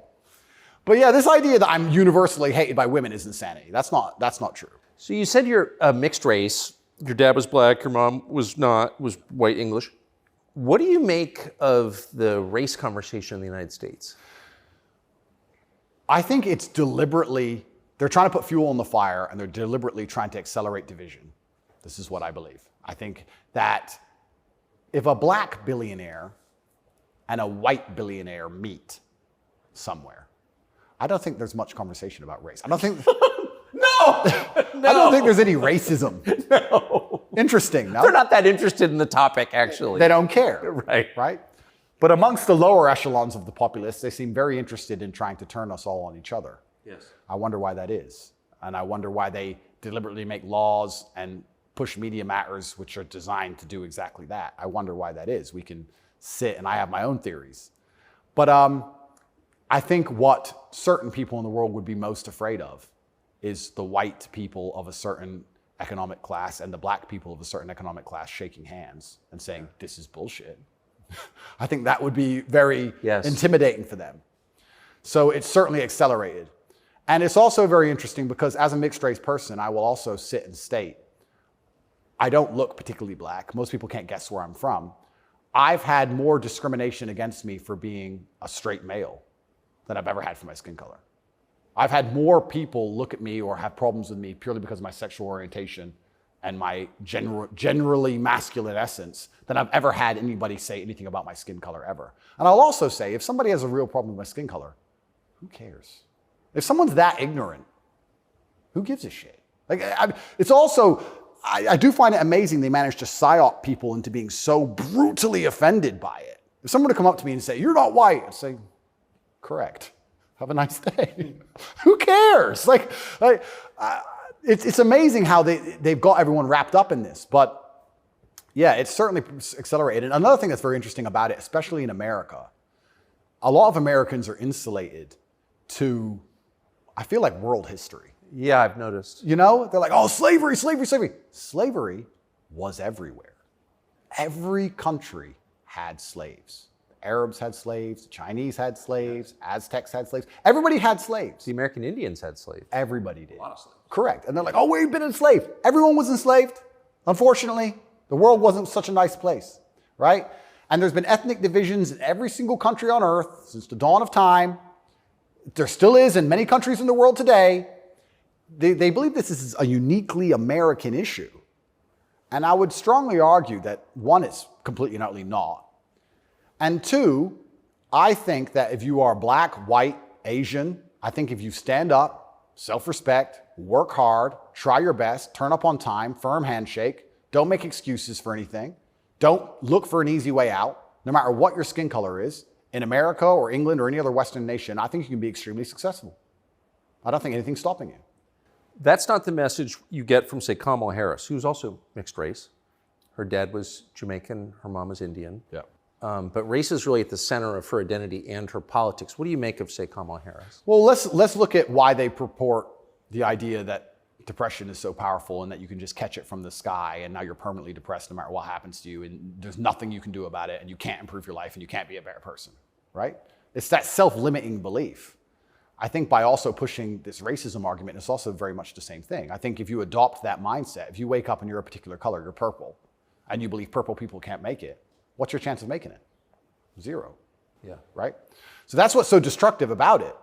This is what I'll even argue when I argue this point with people and they try and say, oh, but this happens, and they pull out these statistics and all this garbage from the Matrix. I say, listen, even if the world's racist against purple people, the best thing you can do is be such an exceptional purple person that they need you they need you.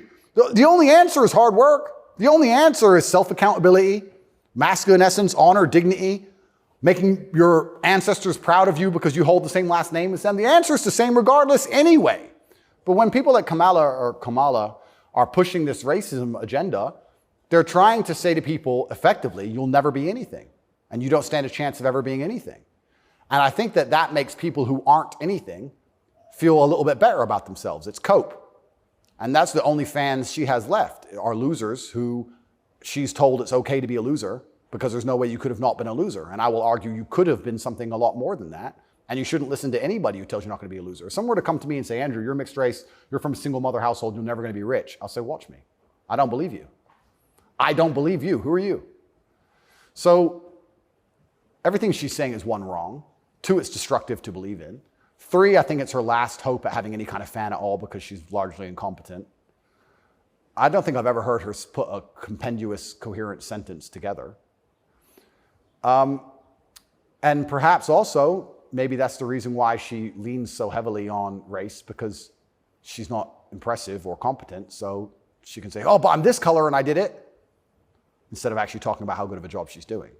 Because if you have to discuss that part of her career or that part of her current life path, I think she'd be in a lot of trouble. I want to show you video of Joe Biden's challenger for the Democratic primary, Robert F. Kennedy Jr.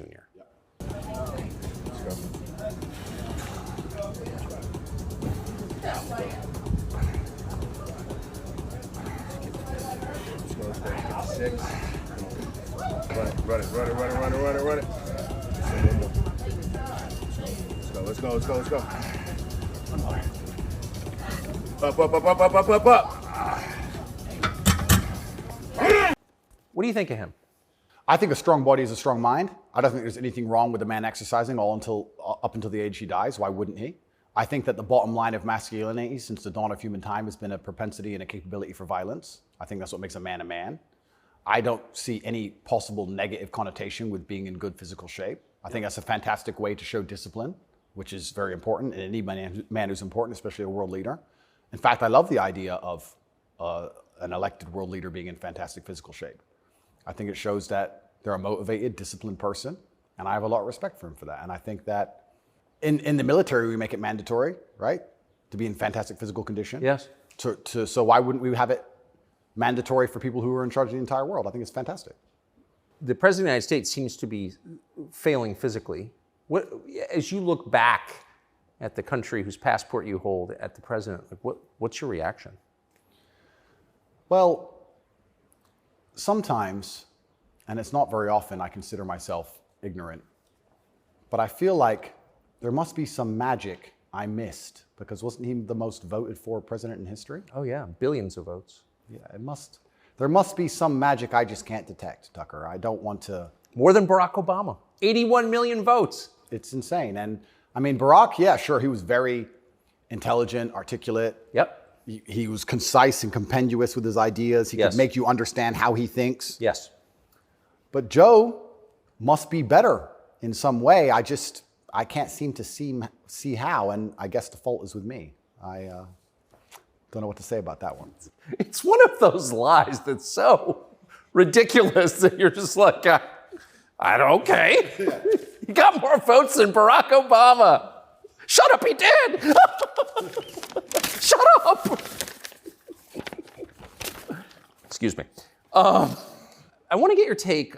This is sort of small ball, but it I think tells you something about a larger trend in the United States. This is a state senator from the state of Wisconsin in a public hearing recently saying, in a discussion on a crime bill, fuck the suburbs. Here she is. Fuck the suburbs. Because they don't know a goddamn thing about how life is in the city. What is that? There's a hostility there. Where does that come from? That comes from being a perpetual victim. That comes from being told that everything that's happening to her is not her fault and she has no self-accountability. Even though she's managed to become a senator, somehow she's still oppressed. And that means that everyone else who looks like her is also completely and utterly oppressed. And anybody who has a slightly better life in any way is, by extension, a bad person because they weren't oppressed. Yes. And that's where the hate comes from. The division's put there by these mindsets which are being purported by the people in charge of the world, convincing you that you have no control at all over your own life. And that's why she's so resentful towards people who have done well in life, not even as well as her.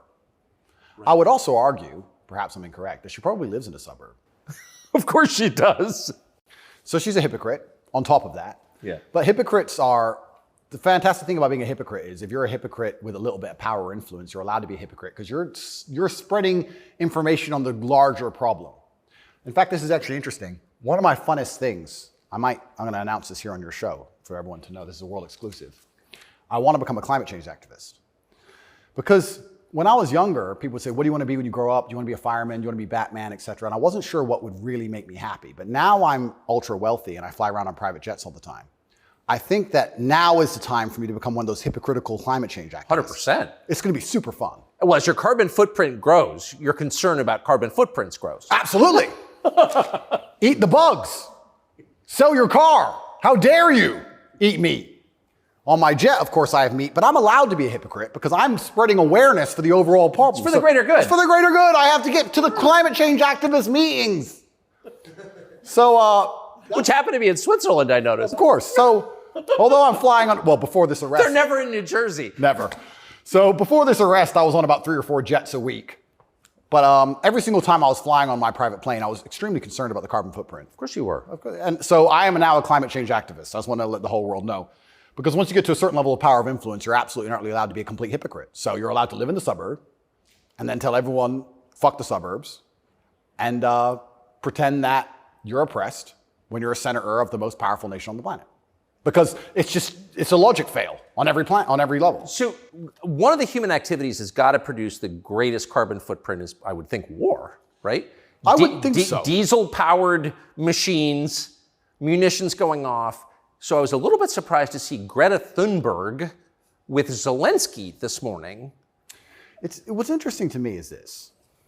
Firstly, I would never kill myself. Secondly, imagine these people are so detached from reality. Imagine going, you know what we need to do? Brainwave. We need to drum up support for this garbage. Let's take the most loved woman, Greta, and the most loved man, Zelensky, and let's make them meet. Think about the PR. Let's bring a camera. And imagine people sitting around a table going, that's going to really make people support this. Who gives a fuck? I don't want to swear. I'm sorry, but some young girl turns up to a war zone who has nothing. Why is she there? What are they going to talk about? I don't know. But what's their conversation? I think she only yells. I don't think she does talk.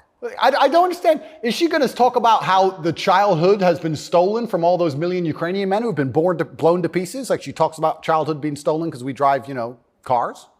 I don't think she is. I don't think she's going to mention that. No. Is it just a big PR opportunity? Like what PR team came up with this concoction and thought, this'll keep them on side? It's mind-bending to me who even thought this was a good idea. It's crazy. But of course somebody did. Somebody thought it was a fantastic idea. Have you ever met Greta Thunberg? No, but me and her have had some internet arguments. I think you went to prison for it, right? Yeah, correct. Which is amazing because I'm a climate change activist. So I'm on her team. I was in Sweden during COVID. So we could have met. She didn't want to hang out with me, unfortunately. And then now I'm flying around on my jet everywhere, spreading news about climate change. Same thing. Like in my Bugatti, obviously it's got a big engine. I make sure to talk about climate change out the window as I drive. But I'm on her side. She doesn't seem to be very You yell at the serfs as you pass about climate change? Yeah, don't eat meat. Eat the bugs. What's wrong with you people? You don't care about the earth? Like, if you don't start caring about climate change, all those politicians with beachfront property are going to lose their houses. Yes. And they're very concerned about climate change, which is why they bought their houses on the beachfront, so they can be the first to let you know it's coming. The early warning system, right? They're very concerned. That's why they want to be right there on the beach. Quite honorable if you think about it. Kind of on the front lines of the climate crisis. Absolutely. Lead from the front. So good. But one more point about this. Sorry to go on and on. No, I love it. But when I say these things, people, you don't care about the environment. And I try and explain to them, I love nature. You love hunting, fishing, you love nature. I love nature. Passionately. The problem with all of these things is not that I don't like nature. The problem is that nearly any issue which appears to be virtuous on the planet today is Trojan horsed with garbage. That's the problem. I have no problem with fixing or maintaining or preserving nature. I have a problem with them telling me I have to maintain nature, them Trojan horsing my bankruptcy into the middle of it, knowing that nature won't be fixed, then telling me it's about nature and telling me I should agree with it. That's my problem. There's nothing left on the planet, no issue, which isn't Trojan horsed with absolute garbage. Yes. And if you're going to sit there and tell me that I need to give more money to the government to stop the sun from being hot, I'm going to argue with you that I'd rather keep my money. Thank you very much. Yes. So this is the problem with all these issues. It's nearly anything. When I argue against them, people are like, you don't care about the issue. I do. But you're not smart enough to understand that the legislation around this issue is so large, it hasn't even been read by most of the people voting for it.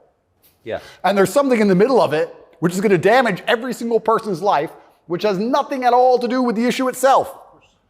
And most people don't understand that. They co-opt people's best instincts, their love of nature, which is a virtue, of course. Yep. Their love of their neighbors during COVID. Don't you care about your neighbors? Oh, completely. Of course you do. And your grandparents? I revere my grandparents. Of course, of course. And you're a bad person if you resist. I was a terrible person for going to Sweden. You're a very bad person. You don't care about anyone else.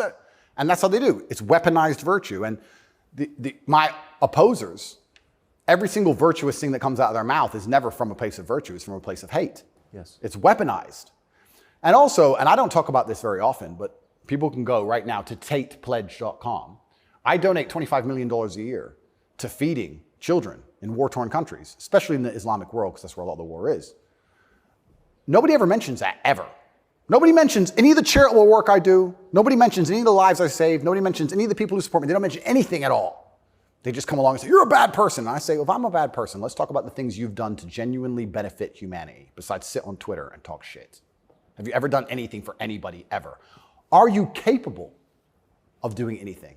Because the things that make me a bad person, right? You don't like me for my principles and the fact I stand up for myself and the fact I have parameters and I say no, everything you hate about me. Those are the things that allow me to even do good in the world.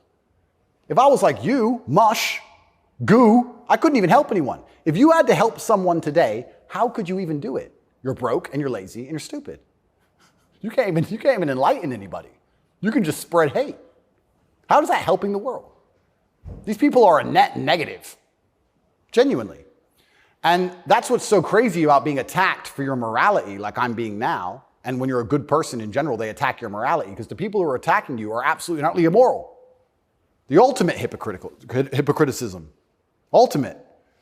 Even more than my private jet climate change stance. So it's certainly unique.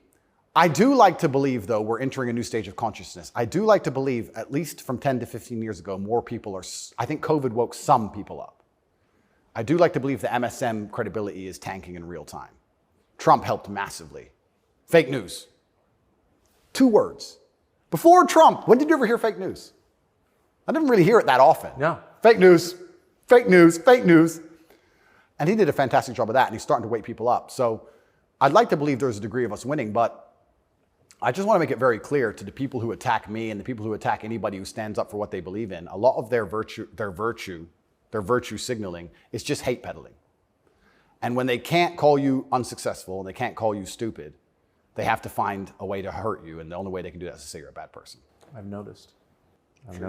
Yes, I have. So here's Joe Biden expressing his concern about how Putin is doing in the war in Iraq. Interesting. It's hard to tell, but he's clearly losing the war in Iraq. He's losing the war at home. And he has become a bit of a pariah around the world. Do you think Putin is losing the war in Iraq? I don't think he's losing the war in Iraq. I don't think he's fighting a war in Iraq. Okay. He also says he's losing the war at home. I don't think he's fighting in Russia. And I'm also not sure he's losing. So it's a pretty interesting statement on many levels. It's scary. You know, it's a joke, but it's scary. Because I would never kill myself, but I think the reason he was put into office is because he's incompetent. Yes. Because that makes him easy to control and influence. That's what's most scary. It's not scary that he's become incompetent in office. It's that they looked at him and goes, that's who we need. That guy. That's what's most scary to me. Does it surprise you that the weakest president is also the most destructive?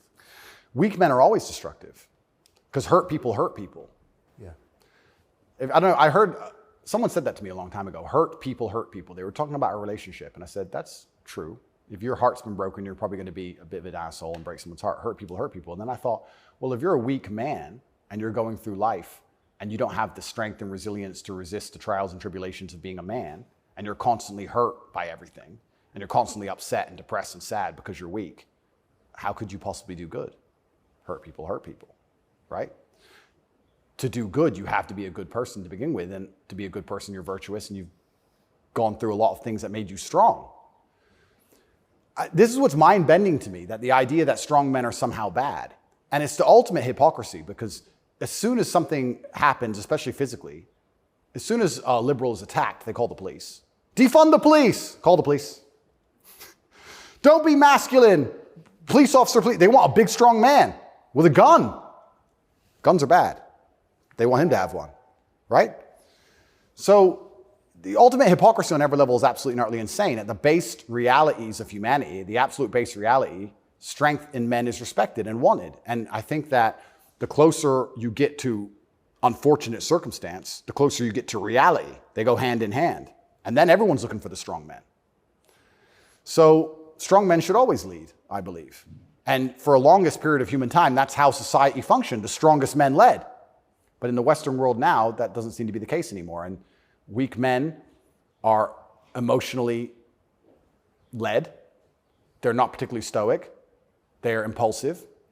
And I would say that the most heinous acts, perhaps, that happen in modern society today are purported and committed by weak men. I don't think a school shooter is a strong man. I think it's a weak man. I think it's a man who's been picked on, got butthurt, is upset, girls don't like him, never learned any emotional control. He's the kind of person who does exactly what the TV tells him to do. Act out your feelings, cry when you want to cry. Well, now he's angry, so now what? You told him to act out his feelings. What do you expect him to do? I think that weak men do the worst things. I think weak men hurt women. I think weak men rob stores because they don't want to wake up and work hard and go to work and do it the honorable way. It's a weak man who goes and steals. It's a weak man who beats the shit out of a girl. It's a weak man who shoots up a school. This is all weak men stuff. And society as a whole is telling men to be weaker and weaker, saying it's somehow the solution to everything because being a man is toxically masculine. Being a strong man is bad. It's toxically masculine. To be a good man, you have to be a very weak one. Well, look at the most heinous acts that are committed in society. Show me a strong, honorable, virtuous man of principle who's doing any of this stuff. So weak men commit the atrocities in this world. Absolutely they do. And it's weak men who also attack anybody of virtue, because I think when you're weak, you're intrinsically unhappy. Yeah. I don't think as a man you can be happy if you're weak.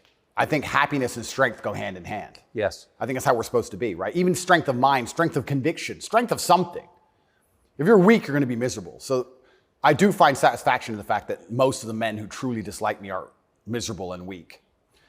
And also, like I said earlier about women being gatekeepers, women are fantastic. Women are they're like a barometer for society. I would say you can measure the strength of a society or the virtue of a society or how decayed a society is largely by the actions of many women. I'd like to argue that point. I can argue that point in many different ways. But women really want their man to be strong. Of course. They will punish you for being weak. And I'm not saying you can never cry to your woman. I'm not saying you can never open up to your woman. But there's going to become a time where she expects you to just be capable. There's a problem. And even if you don't know how to fix it, your job as a man is to say, I'll handle it. Even if you have no money and no hope. And to go find a way to fix the problem. If you're weak and go, I don't know, she becomes very resentful towards you.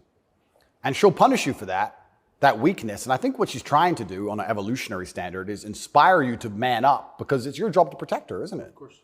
So if she sees you and looks at you and doesn't see you as a man who can protect her, she can't respect you. So every survey of female happiness in the West shows just a straight decline since about 1970 till now. Women are becoming less happy in the West. I think it's very obvious. What accounts for that? How can you be happy when all the men around you aren't men, right? We are the most beautiful union that God has possibly created on the planet. A feminine woman and a masculine man. It's the most beautiful union that can possibly exist. It raises children the best. Both parties are happier. Both parties gain. It's a net positive for everybody. There's no negative. There's no downside. But if you destroy one side of the equation, then the other side is going to be completely and utterly miserable and unhappy. How as a woman can you be happy if you can't find a man who you believe can protect you, provide for you, sticks up for you, has morals, has principles? There's none of those men left. So then what they do is just go from man to man trying to find it. And by the time they've been through enough men to maybe find someone semi-close to it, they've been through too many men to ever be happy. And then you have the absolute destruction of Western society. We talk about why men don't get married anymore. I can tell you why I wouldn't want to get married in America. I don't see the point in being married to a woman who's had so many partners before me that she can't properly pair bond with me and then giving her the opportunity to financially destroy me. I think that would be a bad chess move. And I do believe in marriage. I think society would be better if everyone was married. I'm saying that if you're living in an immoral society, being a moral person, if you're not careful about it, you can get wrecked. If the game is rigged, you have to be very careful if you play it. So how do we encourage men to get married? Well, they need to be worth marrying, but so do the women, right? So everything's decaying on both sides. Everything's spiraling. One of the reasons I also got called misogynistic, and I'll say it here, I argue the point that for the longest period of human time, evolutionarily, women had to adopt and find a way to take the ethos of an opposing tribe perhaps quicker than a man could because of war. If the men would fight and a tribe lost and the women survived, they had to change how they thought to fit in with the new tribe to survive. Yeah, because they'd be carried off. Because they'd be carried off. Of course. Like the French women were sleeping with Nazis towards the end of it. Towards the end of Paris occupation, all the French women were sleeping with Nazis. When the Nazis got kicked out, the French women had their heads shaved because they got caught hanging around with German soldiers. The German soldiers killed their husband. 3 years later, they need to eat. So the German soldiers have a wage. He's handsome. It's amazing how quickly they can adapt. And that's for their own survival. That's fantastic. But then if you extrapolate that out and you understand that to be true, then you also understand that women are more susceptible to programming to a degree. I got called misogynistic by saying that if you sit 100 men and 100 women down in front of propaganda, I believe that women are more likely to believe a lot of it. I think a lot of liberals are female. They're more emotional. And it's easier to convince them of something if you use an emotionally led argument, right? So if by extension you now have women who are emotionally led, who are being convinced and their logic is failing because they're being tricked with an emotionally led argument, and the man they're meeting has no principle and no honor, and he can't resist that, she's in charge of the house, well, now she's telling the man what to do, right? If I would have come home during COVID and my woman said, you need to wear a mask, I'd say, no, I don't. End of conversation. Where if I was a simp, you need to wear a mask. Okay, baby. Don't. All right. So the women are also largely in charge of the psyop because the men are so desperate to get any kind of connection with a real person and avoid the porn screen. And then these women are being controlled by the mass media as a whole. I say this to, I have children. I don't talk about it often. But I say to the mothers of my children, I say, look, either we program their minds or society does. Who do you believe in? Everyone is being programmed by somebody and something. Me, you, everybody. We're all programmed by someone. To sit and think you're above programming is incorrect. What you have to do is sit and say, does the person who's programming genuinely have my best interests at heart? What do they want me to believe? Why do they want me to believe it? What happens if I believe what they want me to believe? Where does this lead? That's all we can do. We're all programmed. We're all the sum of the 5 people we spend the most time with. Right? So if you have women with no father, no strong masculine influence, who's programming them? The Kardashians and the news? The internet? Porn stars? What kind of woman's that going to be? And then if a man finally ends up with her and he has no backbone, what kind of man's he going to be? I don't want to comment on these things because I don't want to make personal enemies of people I don't know. There's a guy called Adam22. Once again, I have no idea who this man is. I just saw on Twitter yesterday that he was with a porn star who'd never done a male scene. They got married, and like a week after their marriage, she did her first male scene with some random dude. And he's on a podcast defending it. Did his wife have sex with somebody else? Correct. Why? Like, this is the level you can, but this is what the Matrix wants from you as a man. They want the woman in charge and the man below with no backbone, because if the woman's in charge, they can emotionally affect her. They can scare her. You can scare a woman easier than you can scare a man. A man. A real man's hard to scare. A woman you can make afraid of the vaccine, right? Be afraid, COVID, be scared. If she's in charge of the household, I would argue in nearly any household where the female was dominant, everyone's vaccinated. I would argue that point hard. Of course. Maybe I'm wrong, but I would argue it. I don't have the statistics. It's just logic to me. So talk about women being unhappy. What's actually interesting about the female mind, once again, they're going to call me a misogynist, is that when you're an emotionally led person, you're more prone to chaos. It takes real stoicism to lead. So why are these women unhappy? Because no one's leading them. No fathers, no men of no backbone, no man they respect. So they're relying on society, which is promoting chaos, and their own mental state. Women will say all the time, my period was coming up, so I was crazy. Like, they'll say that themselves. So without any kind of hard rock of emotional security, to give her a hug and say, don't worry, baby, calm down, it's okay. When you have no hard rock of emotional security and you leave her to her own devices, she's going to be to a degree chaotic. And you know who told me this? A woman said this to me. A woman said, most women are closer to a mental breakdown than you possibly believe, day by day. I was like, really? She goes, yeah, and that's what I love about my husband. He makes me feel happy and secure and safe. If I'm starting to have a problem, I know I go to him and he makes me feel safe. He's my rock. There's a woman said this to me a long time ago. Yes. So why are women miserable? Because where are they going to get their happiness from? Where are they going to get their emotional stability from? It's not their job. I don't believe it's a woman's job to be emotionally stable. It's a woman's job to do many other very important things that men can't do. More important. They're better than men at a lot of things, women are. But it's our job to be emotionally stable. Women are better than us at certain things. We're better at other things. And that's why as a team we're so powerful. To sit and pretend we're all the same the whole way through, then why do we even need each other anymore? Well, I don't think we do. Exactly it. And this is why we have birth rates declining, porn, women who are running around sharing one man with no intention of having children, marriage is gone. Like, where do we think this is going to end? And what's interesting about Well, it ends with the training thing, right? Well, yeah, that's the ultimate. No, I'm serious though. If there's scrambling the idea of the gender binary, of sex differences, like that is kind of the end point, isn't it? Well, the end point is, yeah, men are the same as women, so it doesn't even matter. Right. I can be a woman today, I can be a man tomorrow. None of it matters anymore.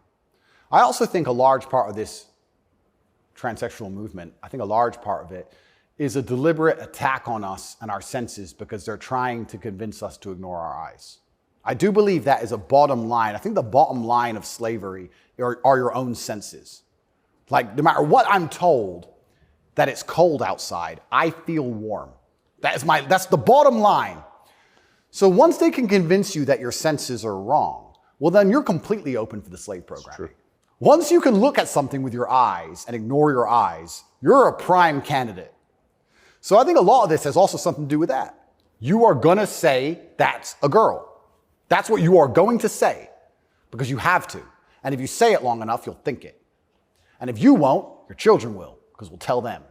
So eventually, you're going to say it. And then it becomes true. Then you ignore your eyes. Now you'll believe anything, right? Till the next thing comes along. Now you'll believe all the people on the jets telling you about climate change. It's all an attack on the senses. This is America's most famous admiral. You know, it's such an important issue for our youth and adults. As you said, some of these laws are actually extending into adulthood.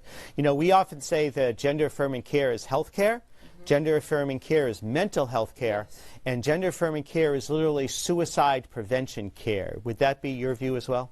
I 100% agree. It's genuinely, I want to actually genuinely give my heartfelt condolences to any young person who falls for this crap, because you're going to be so miserable for the rest of your life. If you chop off your genitals, take a whole bunch of chemicals as a teenager, you are going to be miserable for the rest of your life. Yes. You're never going to be the person you want to be. You're never going to be accepted as that person. You're never going to feel happy inside. If you fall for this, I genuinely feel sorry for you. That's the first thing I'm going to say. The second thing I'm going to say, I find it very interesting that the only surgery we call affirming is gender surgery. Imagine a girl woke up and said, I was born in the wrong body because my tits are small. I'm a big-titted woman, but I was born in the wrong body. I need tit affirming care. I need to affirm my true body shape. Because otherwise I have a mental health problem. No, it's plastic. It looks good, perhaps, whatever. But we would never say she was born in the wrong body and we had to affirm her genuine body experience. Her triple Ds. Yeah, her triple Ds had to be affirmed. It's garbage. You're not affirming anything. And also, I think it's kind of interesting. They say that trans people commit suicide at a higher rate. That's sad. Nobody should kill themselves. I would hate for anybody to kill themselves. They say that's because they're picked on for being trans. I don't know why anyone's ever had the argument that perhaps they have a mental instability before this trans stuff, and that's why they're more prone to suicide in the first place. Seems like an obvious explanation. Seems like an obvious explanation. I don't think it's normal for anybody to want to mutilate themselves. I think if someone were to come to me and say, I really want to cut my hand off, I would think they had a mental illness. Why? Don't like it.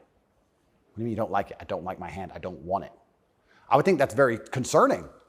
So I really, truly feel sorry for any young people who fall for this. I don't blame them. I think it's a massive psyop. And I think if you fall for it, you're going to be miserable forever. And one more point I'll make on this whole thing I found very interesting.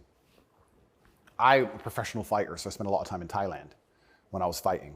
Kickboxing was big over there. And I've always thought, no one's ever mentioned that Thailand has a bunch of ladyboys, right? But if you say to a ladyboy, are you a man or a woman? She goes, I'm a ladyboy. What's that? I'm a man, but I'm a ladyboy. They don't see themselves as women in the real sense of I am female. Right. They don't want to compete against women in sports. They don't want to pretend they can have kids. They don't talk about having periods. They're like, oh, I'm a ladyboy. It's like kind of like an in-between, it's got its own thing. India has the same. Yeah, it's fine. Nobody over there is genuinely arguing that they are actually female. Only in America are we doing that. And that's what's the craziest thing of all. Even if you truly, truly believe you need to change gender, and you truly believe it's the right path for you, and you believe you're not being psyoped, and you believe you're going to be happy, and you believe you need to mutilate yourself, that's all fine. But then to come along with the hubris and arrogance to tell me that I have to pretend you're something you're not, yes, biologically. That's right. That's absolutely not really arrogant. You can't tell me what I have to call you, right? I'm allowed to come to my own conclusions and opinions. And the whole point of being a human is that we've gone through life long enough to identify patterns. Imagine humans didn't identify patterns. One person went and got ate by the lion.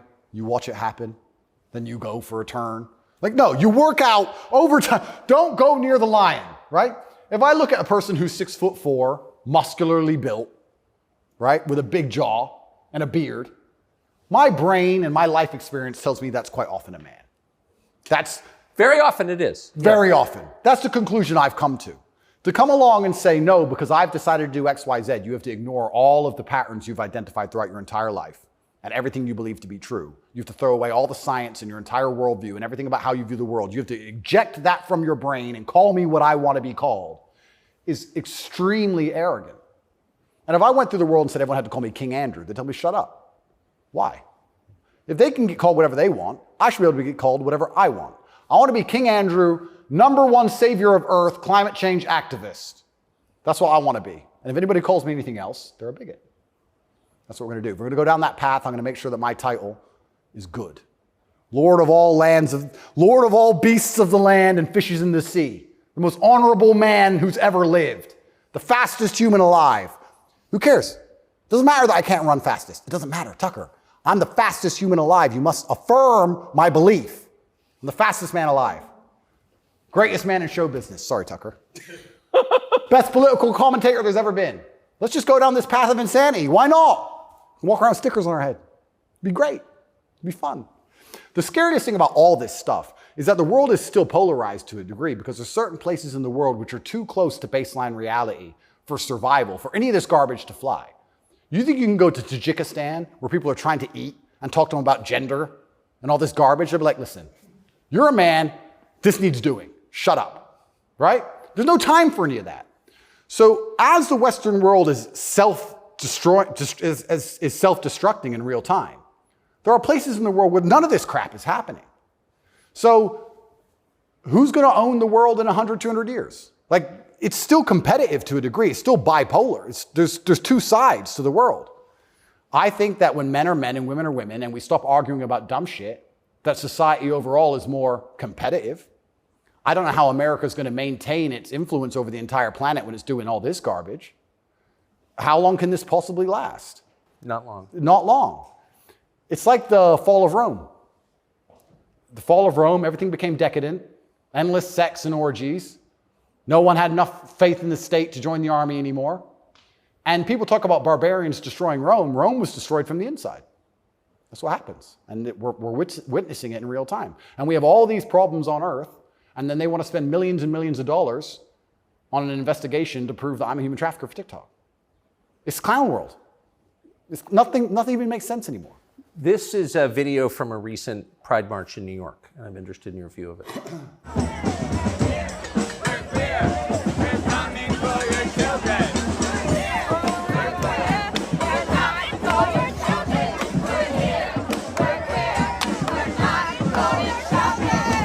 So I have a few points on this. The first point is that it is an unfortunate reality, and I'm not going to be called a bigot. I'm going to talk about the reality that the homosexual community cannot reproduce in and of themselves. So for them to have a community into the future, they do need your children. That's how they think. For there to be a homosexual community in 100 years from now, they need straight people's kids, because only straight people have children. So they're telling the truth. That's the first thing. They mean what they say. The second thing is, I think a lot of this is an attention grab by them. I think they are slightly disappointed in how tolerant many people actually are. I have no problem with gay people. I don't care. I'm gay. Cool. I want to get married. Fine. I'm going to wave my dick in your kid's face. Wait a second. Yeah. They push it to a point where we have to react. And then when we react, they say we're bigoted. Children are innocent, and destruction of innocence is one of the most disgusting things on the face of the planet. It's terrible if a child is killed in a war. It's terrible if a child's mind is warped by any propaganda mechanism. They're innocent. What I don't understand is why, imagine heterosexual men walked around naked saying we're coming for the children. Well, someone gets shot. Absolutely. So why is it when you For good reason. Completely. So as soon as there's this sexual orientation, they're completely protected. And I think that the whole point of having children as a whole is to instill them with your worldview. I know if I have children, I want them to be like me. We just talked about my last name and how I want them to honor me into post-death. Then I want them to be a representation of me, which means they should believe in my values and my creeds. Why is a group of people in New York walking around telling me what they're going to teach my kids and what my kids should believe? They're not your kids, they're my kids. Right. And that's what's so scary, because children are impressionable and children are raised by the state and the internet, effectively, which is why they want me off the internet. But they'll let a lot of people stay on the internet that say a lot about a lot of things. I'll argue that if I was transgender, the American embassy would have told Romania they were bigoted and removed me pretty quickly. I would genuinely argue that point. They would say, no, what you're doing is abusive to the LGBT community. He must be removed from jail. Of course, immediately. Immediately. But because I'm straight and heterosexual, it doesn't matter. We're the class that suffers the biggest bigotry that possibly exists in the Western world today. I would actually argue that point. But they're saying this to be deliberately provocative. They're deliberately trying to upset people. They want to upset you so that when you talk against it, they can call you names and call you a bigot. And also they mean what they say. And it's truly scary. I'm obviously a Muslim. I'm Islamic. What most people don't understand about a lot of the Islamic world is that a lot of these things are outlawed, right? But people say, so gay people can't go there. If you go to Dubai, you will see gay people. If a guy wants to be gay and do whatever he wants to do with a full-grown man in his own house, I don't care. And you can tell. You might have a waiter who's gay, whatever, etc. The only reason it's outlawed is not to stop a full-grown man meeting a full-grown man and doing what he decides to do. It's outlawed to prevent it bleeding into society and affecting the culture where the children are affected. That's why it's outlawed. And I'm not saying it should be outlawed in America, but what I'm saying is if you're not going to protect the innocence of children from any ideology, and if the ideology is deliberately targeting children because children are more impressionable and more capable of believing in things which simply aren't true, perhaps a man looking like a woman or vice versa, then that is a dangerous ideology that should be very closely examined. Well, if you're not going to protect children, or if you're going to encourage women to fight your wars, why have a society in the first place? Well, this is another Isn't thing. the whole point of society to protect women and You children? know what's really interesting? I argued this point once. They were talking about how the West is a patriarchy and it's so terrible to be a woman in the West. And I'm like, well, where's better to be a woman then? If it's not the West, please tell me. Pick another country besides America where you'd rather be a woman. It's garbage to begin with, but she's saying, America's a patriarchy and Americans are all misogynistic. And men are so bad and women have been oppressed since the beginning of time. It's always been a patriarchy. if that's true, why don't women fight our wars? Think about it. We can get the women of our country and the women of another country and let them go die in a ditch. And us men can just sit around being patriarchs. Why do we have to go die? Why do we have to go get our legs blown off? No, because we're a patriarchy. Women can go suffer. Or do the women get to stay at home and we go suffer? How is it a patriarchy? Right? So that's garbage to begin with. But I think, genuinely, to go back to that point, any ideology which is waking up and saying, our worldview is so extreme, the only way we can truly ensure it exists into the future is to find the most susceptible people on the planet to program and attack their minds, children. I think that's a destructive ideology and should be very closely looked at. And it doesn't matter if it's LGBTQ or anything else. I think if you sit children down and pump propaganda into their brain, and that's the only way you can get what you want, then there's probably something wrong with your ideas because you're afraid to challenge them with a grown adult. You don't want a fair fight. You understand? They don't want a fair fight. They want to sit with a child who has no idea what he's talking about and tell him that men are women and women are men, and vice versa, and just completely confuse the poor child because they don't want a fair fight against a rational adult. And that's scary. It doesn't seem a huge improvement over, say, ISIS to me. Absolutely. That's how do you convince somebody to blow themselves up? Well, you find a young man, teenage boy, and you program his mind. Exactly. And it's exactly the same thing. They don't try and convince an older man to blow himself up because he's going to sit there and go, well, why don't you blow yourself up? And then there's an argument. You go find a young, susceptible person, right? And that's what's so scary about all of it. And it's also kind of funny that like this whole LGBTQ thing is also linked to the patriarchy, also linked to all this other garbage and all these other false narratives and false ideas. And it's these people who are attacking me saying, I'm dangerous for women because I'm a misogynist. You're dangerous for women for pretending men are women. You're more dangerous for women than I am. I'm saying a man's a man's, a woman's a woman. You're saying that if I put a wig on, I could go punch women in the face in the boxing ring. Who's dangerous for women? It's insanity. And again, they have no virtue at all. They just weaponize garbage and attack you with it. But I do think that children have to at least be the bottom line for society. That's the future. And if you have children at home, you're raising them. And if you struggle to feed them, the government doesn't care. They are yours, and they're your problem and your responsibility, and you deal with all of the stress and all the worry of them being out late at night and all the responsibility of taking care of them, and you went through hell for them to exist. You don't owe their minds to anybody else. You don't owe it. So there has to be a point where you stand up and say, no, I raised this child. It's my child. That's my child. It's not yours. Absolutely. What do you make of Julian Assange? I think that it's crazy. It's the number one way to shut up the BBC, that's for sure. To mention him. Say, oh, you're a journalist. You care about journalism, do you? You care about a fair and independent story. Why is Assange in Belmarsh? Very interesting. What do they say? They don't answer. They try and change subject. They always do. I did it. I stole it from the Azerbaijani president. He started it. I saw that. Yeah, it's great. Do you know him? I don't know him, but I've seen enough of his interviews to like him. Me too. Yeah, I like him. And this is what I'm saying about the world. There's so many places in the world where they still live very firmly in the real world. All of this garbage is just the result of the very simple, easy lives that we have. Inside the movie The Matrix, which I recommend you watch, the agents say, we tried to create a utopia for the human mind so that your mind is in a utopian state and your body can just be used. But the human mind rejects utopia. We created the world in 1999 at the pinnacle of human civilization before machines took over because the human mind needs struggle and it needs problems. Otherwise, it rejects it. Yes. And I kind of feel like there's a whole bunch of people trying to just find problems and find struggle in their lives because they don't have enough motivation to do something that's genuinely difficult, like, help people. But they can't live in this state of complete vegetation. That's so right. Then they wake up and say, oh, I'm oppressed. My pronouns. How much energy must it take to go through life trying to correct every person you interact with to call you Z? Think of the calories burnt. I can't think of a bigger waste of time. Think of the calories burnt. Every Starbucks employee, it's actually Z. Correct. You are a moron and you are just wasting so much energy. You could put that towards something beneficial. You could volunteer. You could go to the gym. There's so much more you could do with instead of walking around and talking about Z. You sound like a dumbass. But they're just finding struggle because they don't have any actual important struggle in their lives. And that's why it only exists in the decadent West. Do you think the coming famine will change that? Absolutely. I would argue that when the famine comes, I think all these feminists will look for a strong man of resource who is stoic, who has a good network, who's capable and important and respected.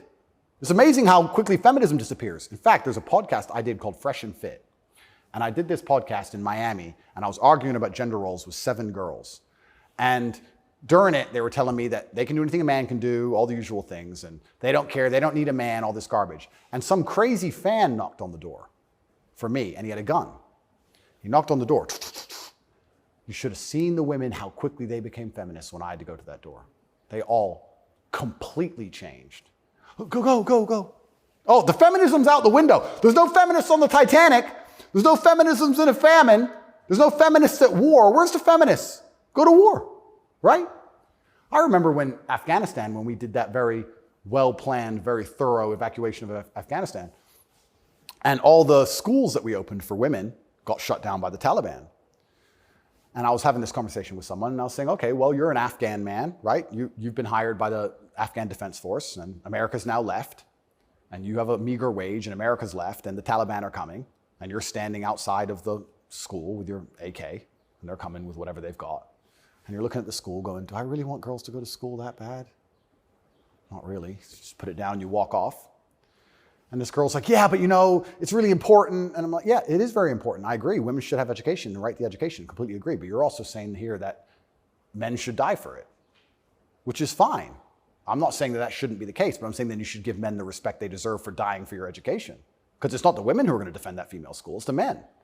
So if you're going to shit on men all day long and say we ain't worth anything until a war comes, and then you want us to go die? That's interesting. When the famine comes, the closer reality gets towards baseline survival, the closer we become towards our gender roles, because it's the only way we can be competitive. If you took 10 men and 10 women and stranded them on a desert island, the men would be men and the women would be women, because if they didn't, they would die. That's the bottom line. And I think that if you look at history, since the dawn of time, men were masculine, and also men, by and large, were generally ruling the society, not in an oppressive way, but in a protective way.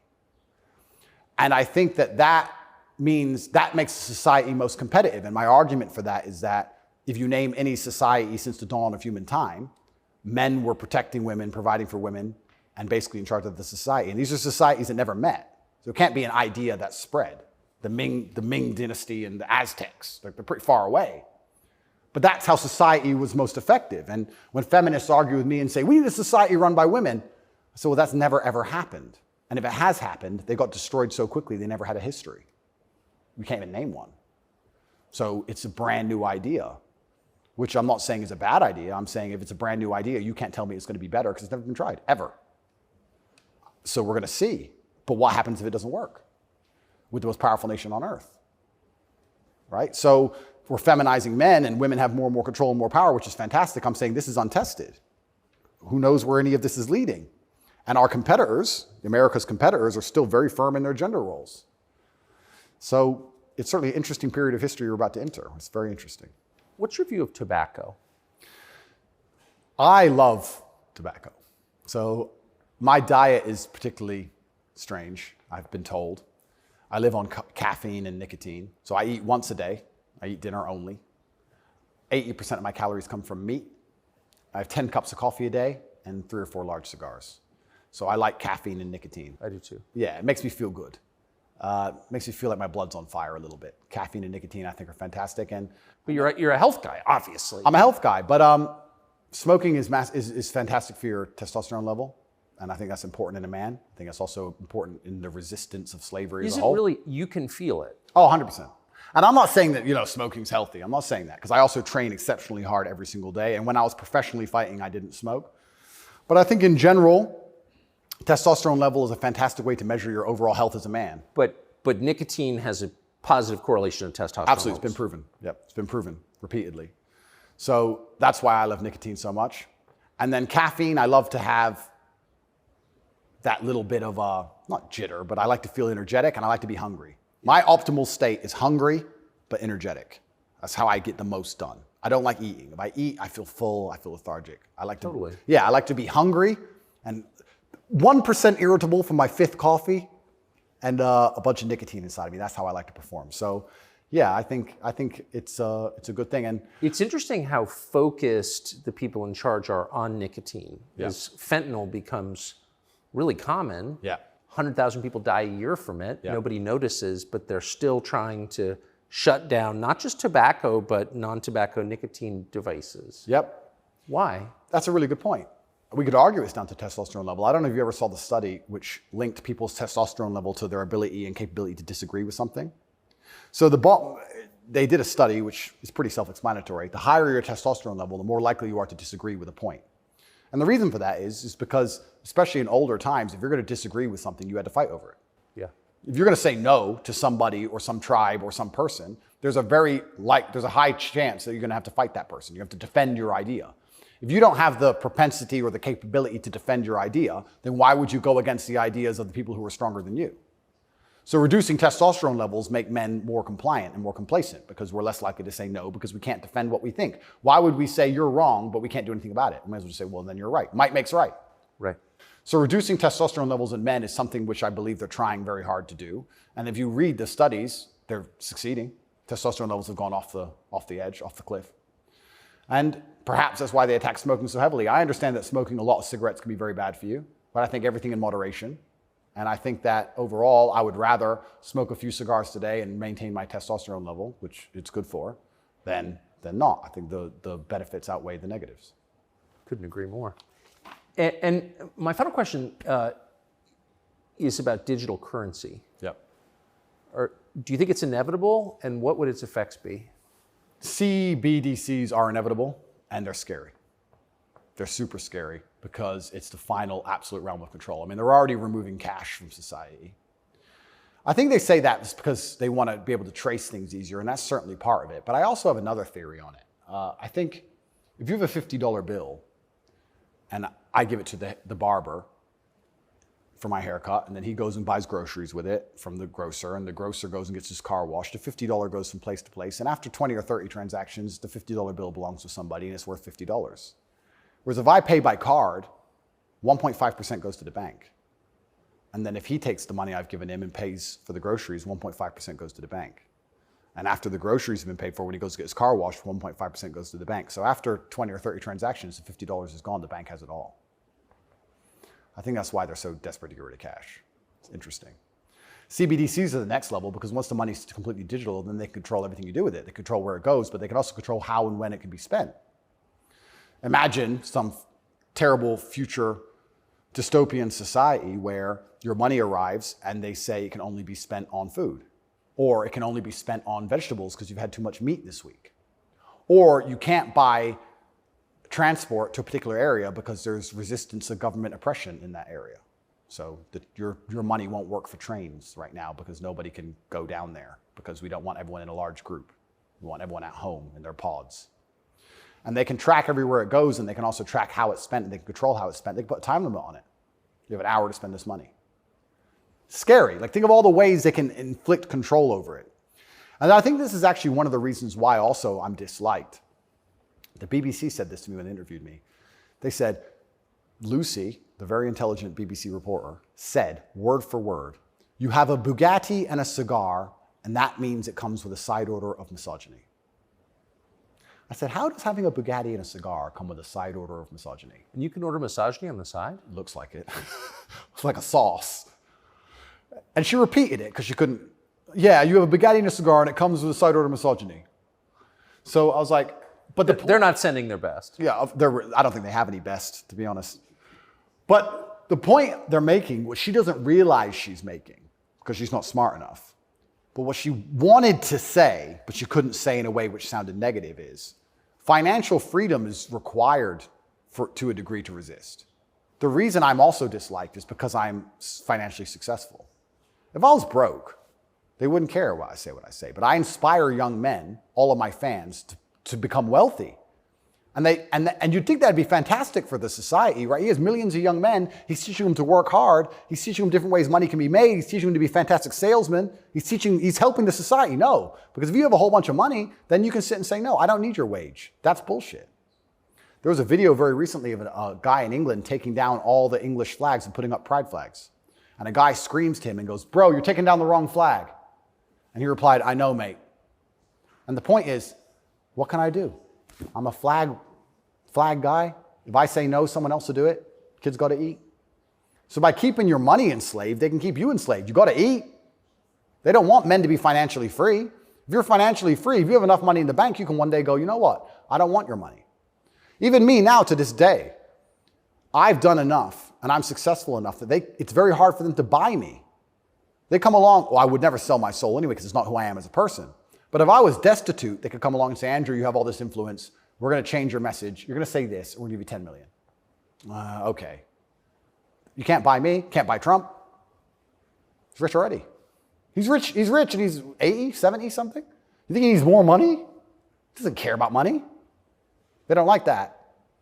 So being financially free in and of itself is now an act against the government, because this whole idea that they want everyone to be rich and it's fantastic for the society, I'd actually argue against that. They don't want that. They want everyone destitute, because when you're destitute, you need the government to feed you. And it's very hard to fight against the government who's feeding you. It's very hard to resist the people who give out the bread. Yeah. I think that's called something. It begins with C. What's it called? Interesting.